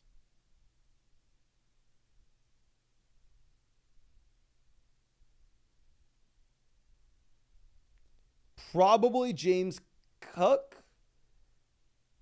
If you think that you can afford to just wait for the long-term upside, DK Metcalf coming back in, I think you can take the James Cook, DK Metcalf side. But with that, obviously, I do want to make sure you know Metcalf's may not be with you the next 3 weeks. He may miss the next 2 weeks and then have the week 10 bye. Now, Cathreg says, would trading someone like Brian Robinson Jr. for DK Metcalf help with the wide receiver depth? Real quick, running back, you start Gibbs and probably Montgomery. Wide receiver, we have Jamar Chase and Stephon Diggs. Your issue is not depth. You don't want to do that.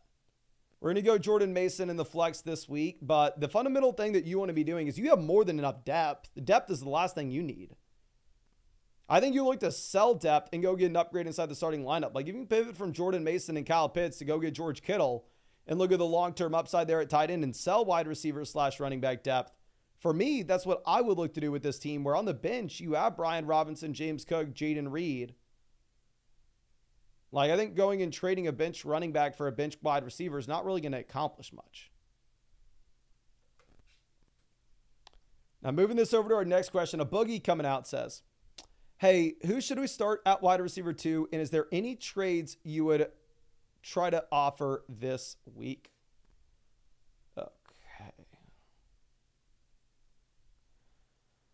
I'm going to go with Deontay Johnson. Obviously, Puka Nacua, Olave will be the guys in the long term. In terms of any trades, you'd have plenty of wide receiver depth, but I think right now you probably have to wait for some of these guys to actually see a bump in value. Crown Prince says, my running backs are Kyron Rice. We have Kyron Rice, Pacheco, Tracy. Neighbors, Metcalf, Hopkins, Diggs. Kelsey's my tight end. Oh, Rico. I don't know why I kept on reading that as Rice. We've been live for about 3 hours. I would still rather start Kelsey over Komet, so I don't think Komet does much for the team. Going from Diggs to Pollard.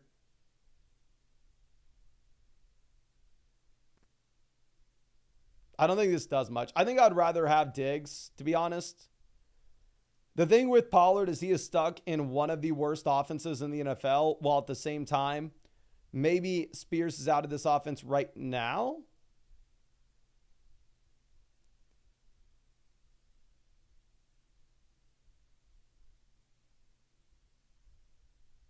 You should also be in a spot in which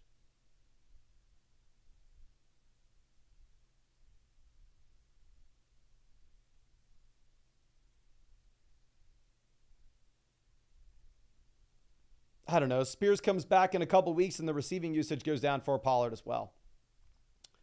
Now, Eli Davis coming out with a question says, thoughts on this trade to upgrade at quarterback and swap to Lamb for his rest of season playoff schedule?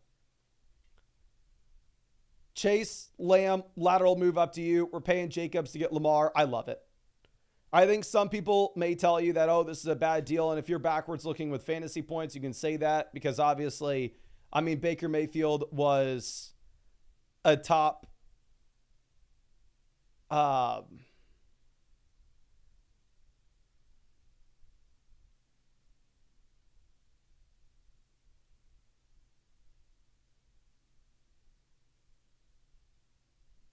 I don't know.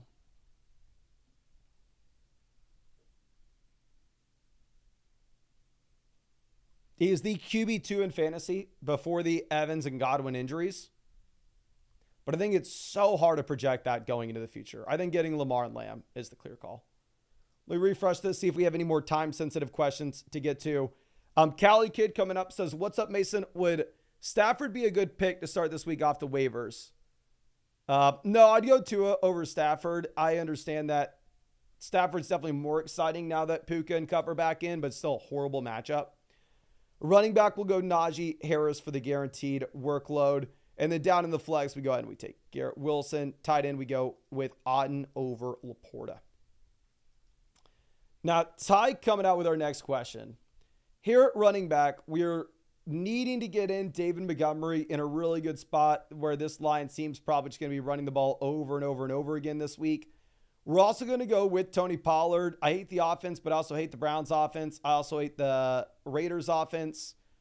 I mean, the matchup's horrible for Pollard, but the offense is there. Not only is the offense there, but the volume's there. That's what matters. Not only do you have the raw touches, but at the same time, you're actually getting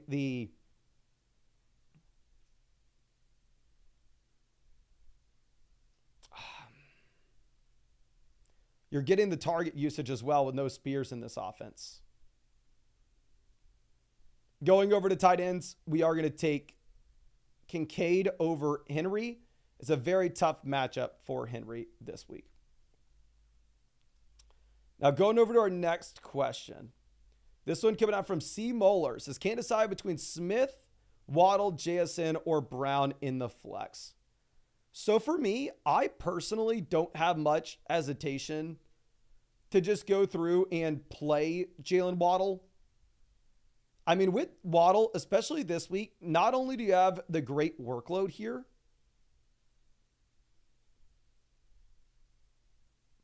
but the man's running 90+% of the routes. You have Tua back in.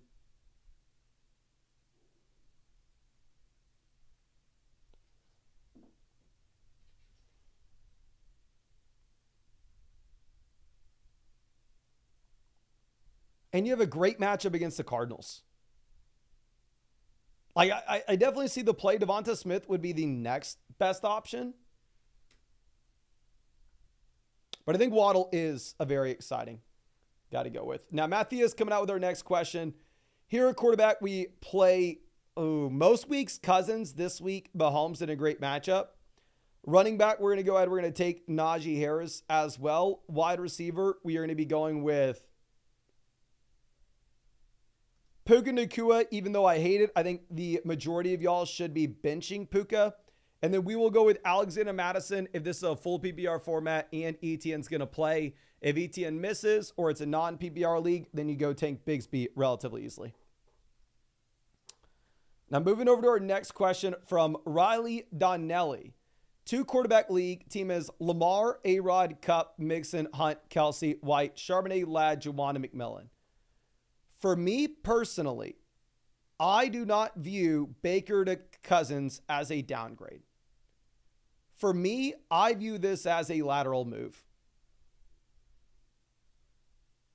Like, I think you 100% can go ahead and you can expect the passing volume to be similar between the offenses. Obviously, it does look like you get more rushing upside, specifically with Baker Mayfield here.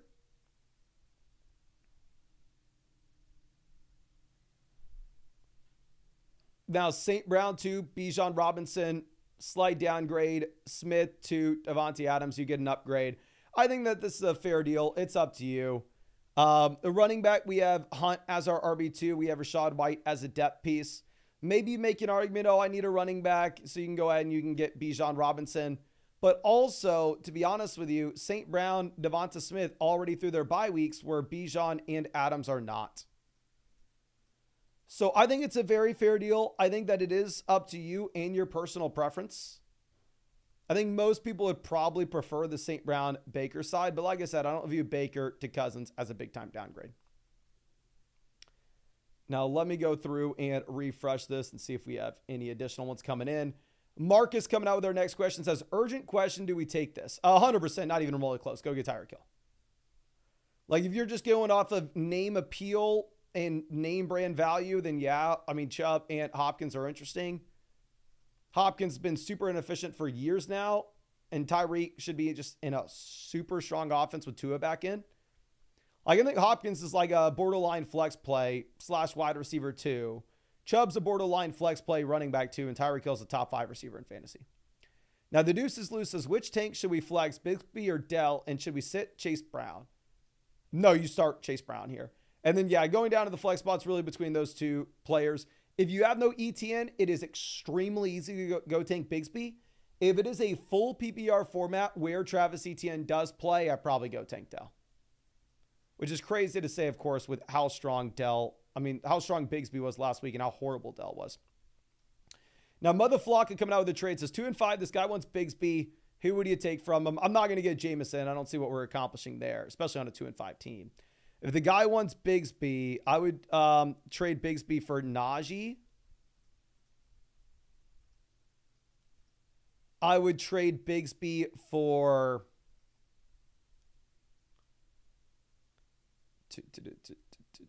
I would love to trade Bigsby for Waddle. I'd even be willing to throw in like a depth piece on our squad.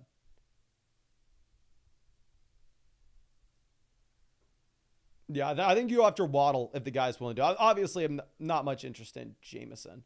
Jordan says start Pittman, Harrison, or Puka. I'm going to go with Marvin Harrison Jr. I don't think Puka Nacua is startable unless you're looking at the range of like him versus Keenan Allen. Then honestly, obviously, it's up to you. Now, K. Curtis coming out with a super message says, someone dropped Waddle. Is it worth using my remaining $50? Fab, my receivers are St. Brown, Neighbors, London, Rome. K. Curtis, I'm assuming that you're in this live chat right now. Can you please let me know who would you drop on your team? Because Fab strategy is going to be very different in an 8-team league versus a 12-team format. So just let me know, who would you drop?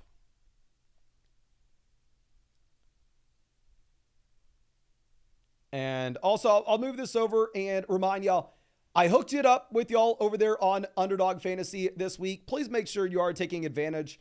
If you are new to Underdog Fantasy, you're going to be getting a free Matthew Stafford pick, less than half a total yard for tonight's game. And on top of that, you're going to be getting a free Malik Neighbors pick, less than half a total yard for the game on Monday night, plus a 50% deposit bonus up to $1,000. Plus, you're going to be getting a free team review in the live stream that we're doing every single night. But this Malik Neighbors pick is free for you regardless of if you used Underdog Fantasy. Promo code FLOCK on Underdog today, yesterday, tomorrow, or 3 years ago. The Neighbors pick is for everybody that's used code FLOCK. The Matthew Stafford pick is for new users as well, but you would get both if you are new. So make sure you take advantage of it. Now, let me see if we have K. Curtis telling us who he would drop here. I don't see. I don't see anything. If your worst player in your team's Rome Odunze and you're going to drop Rome, I would drop him for Worthy, but I'm not going to blow all our fab. If you have somebody like Cortland Sutton at the very bottom of your team that you can drop, or you have somebody like Blake Corum at the very bottom of your team that you can drop, then yes, blow all your fab. So it obviously depends on the depth of your league and the typical waiver wire quality options that you have. Let's refresh this, see if we have any additional questions. Nick, if you're having any issues where you don't have your team review voucher yet, please just shoot me an email, mason.dodd@flockfantasy.com. I'm sorry. Yeah, mason.dodd@flockfantasy.com. Shoot an email there. But let's go ahead and let's get a team review going for Ben Minecraft. Team name here is Big Ben. Appreciate you, my guy. Let me also hook you up with a free trade question and a free start sit question as well. If you have any additional questions you want to send my way. Says, yo, Mason, I lost Godwin, and now my wide receiver room's looking pretty weak. I'm 3-4. My running back room's great. What moves do you think we should look to make? Love the streams, bro. Keep it up. Thank you so much. Looking at this, we are 6th in the league analyzer, so we are right now in the middle. I'm sure that it would have been much better before the injuries, of course. I mean, the Godwin injury is just absolutely brutal. This is a league in which you can start up to 4 receivers weekly. So this freaking sucks, but it is a league where wide receiver depth does matter a ton. Especially it sucks because obviously the Godwin injury. But we have Burrow and Tua. Completely fine with this quarterback room. Obviously, you wouldn't be able to sell Tua for anything, so we're probably just rolling with this going into the future. Going over to what we have at running back, you are sitting with the combo of Breece Hall, Devon Achane. So you're looking at 2 RB1s. Jacobs is potentially another running back 1 here.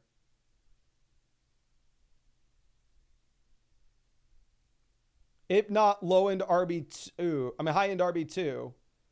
We have Rico Dowdle, Tyrone Tracy as quality depth pieces.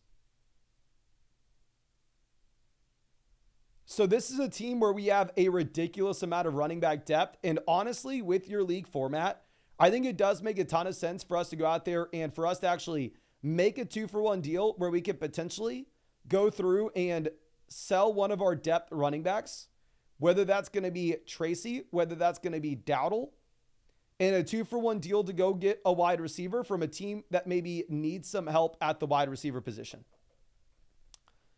So to go through and look at what we have currently with the teams in this league that maybe need some help at running back. It's only a 10-team league, but this team here had the injury to both McCaffrey and Pacheco. So, I mean, if we could potentially send them somebody like Rico Dowdle or send them Tracy and pivot over to a receiver like Terry McLaurin, I think that would be an absolute no-brainer for us where, I mean, you can go through and you can start up to 4 wide receivers every single week. I would love that move. Another potential trade that you could make is if you wanted to make a 2-for-1 tier up, is you could try to go like Tracy and Hopkins and pivot up over to Stephon Diggs. I think that would be interesting as well. The 2-for-1 tier up maybe is not as appealing for us though, just because, I mean, you are in a spot in which, I don't know, this is a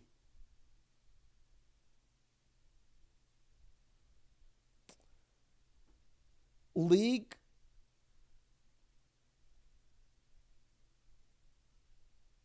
that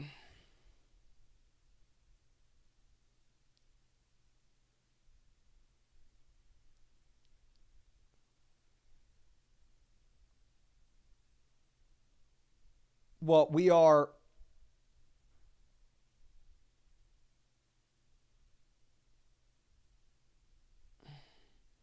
having to go with the depth pieces while at the same time we've lost Chris Godwin.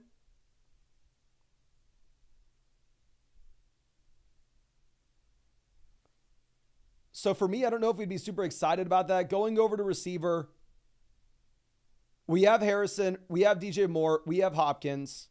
Hopkins exciting in the long term, short term, obviously it will be much tougher.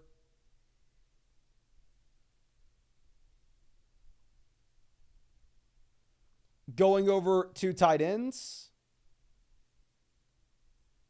we have Evan Ingram and Tucker Kraft. So you know what? I think not only can we look to actually trade one of the running back depth pieces to go get some help at wide receiver post Godwin injury, but I think you could actually look to sell Evan Ingram as well.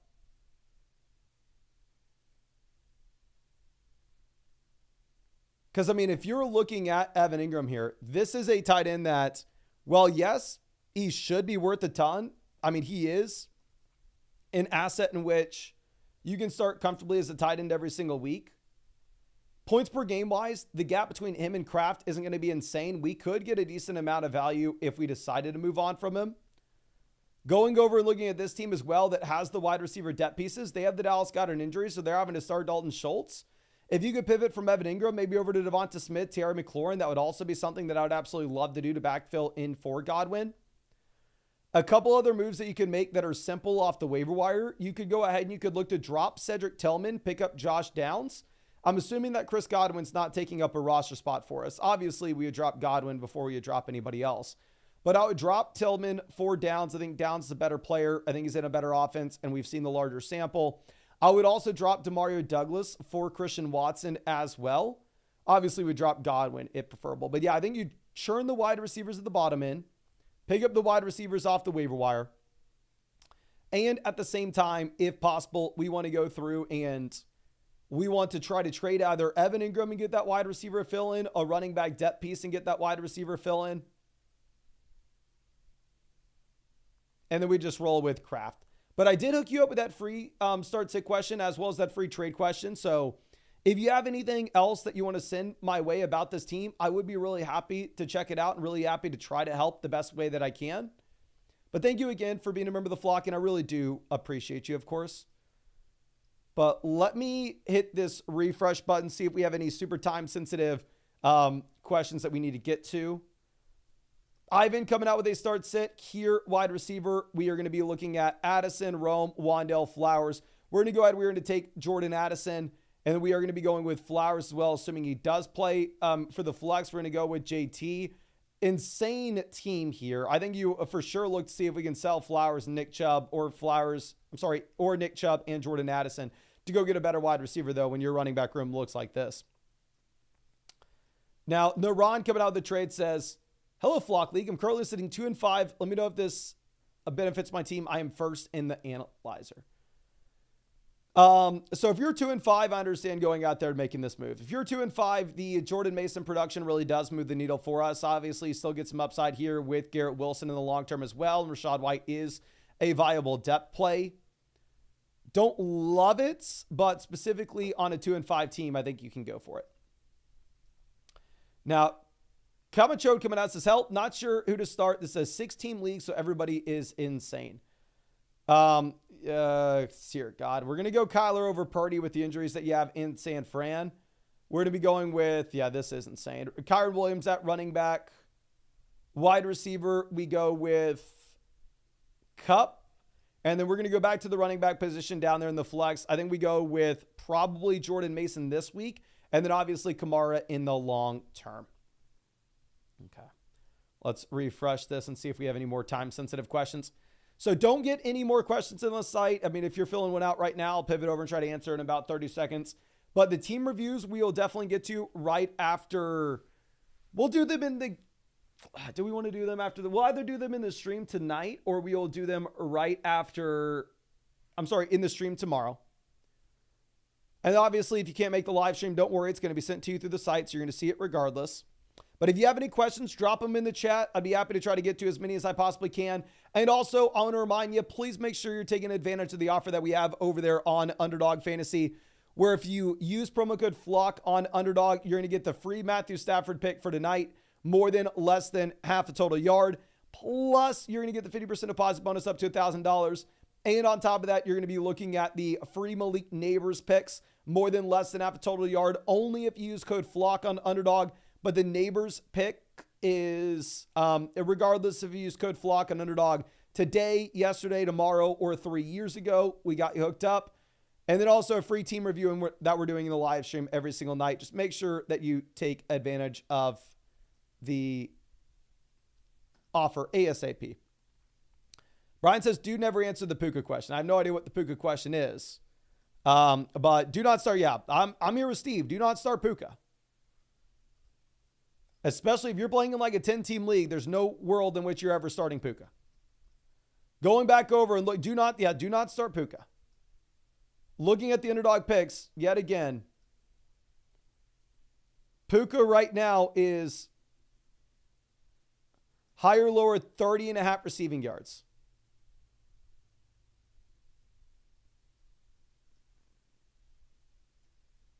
Do not start this dude. If you think he's going to crush it, go take the higher than 30.5 receiving yards. But like Keenan Allen, for reference, is higher, lower, 45.5. He's on a snap count, extremely low floor. It'd be very tough to go with him. Simon says Puka's going over 50 yards. If you think it, go take it on Underdog. But I'm not putting that dude in my lineup. The Vikings defense is great. Tough matchup. Not only is it a tough matchup, but obviously uncertain workload. Now, Edgar says Mason needs to start 1, Dell, Bigsby, Ricky, Pearsall. If ETN misses, it's Bigsby. If ETN plays and it's a full PPR format, you go Dell. Alex says, do I give up on Mahomes the rest of the season? I have Lamar as my QB1 in a Superflex league. No, you hold on to Mahomes as your QB2. I mean, what's the other option? You can't sell him for anything. Nobody wants Mahomes at this point. And obviously not dropping him in a Superflex league.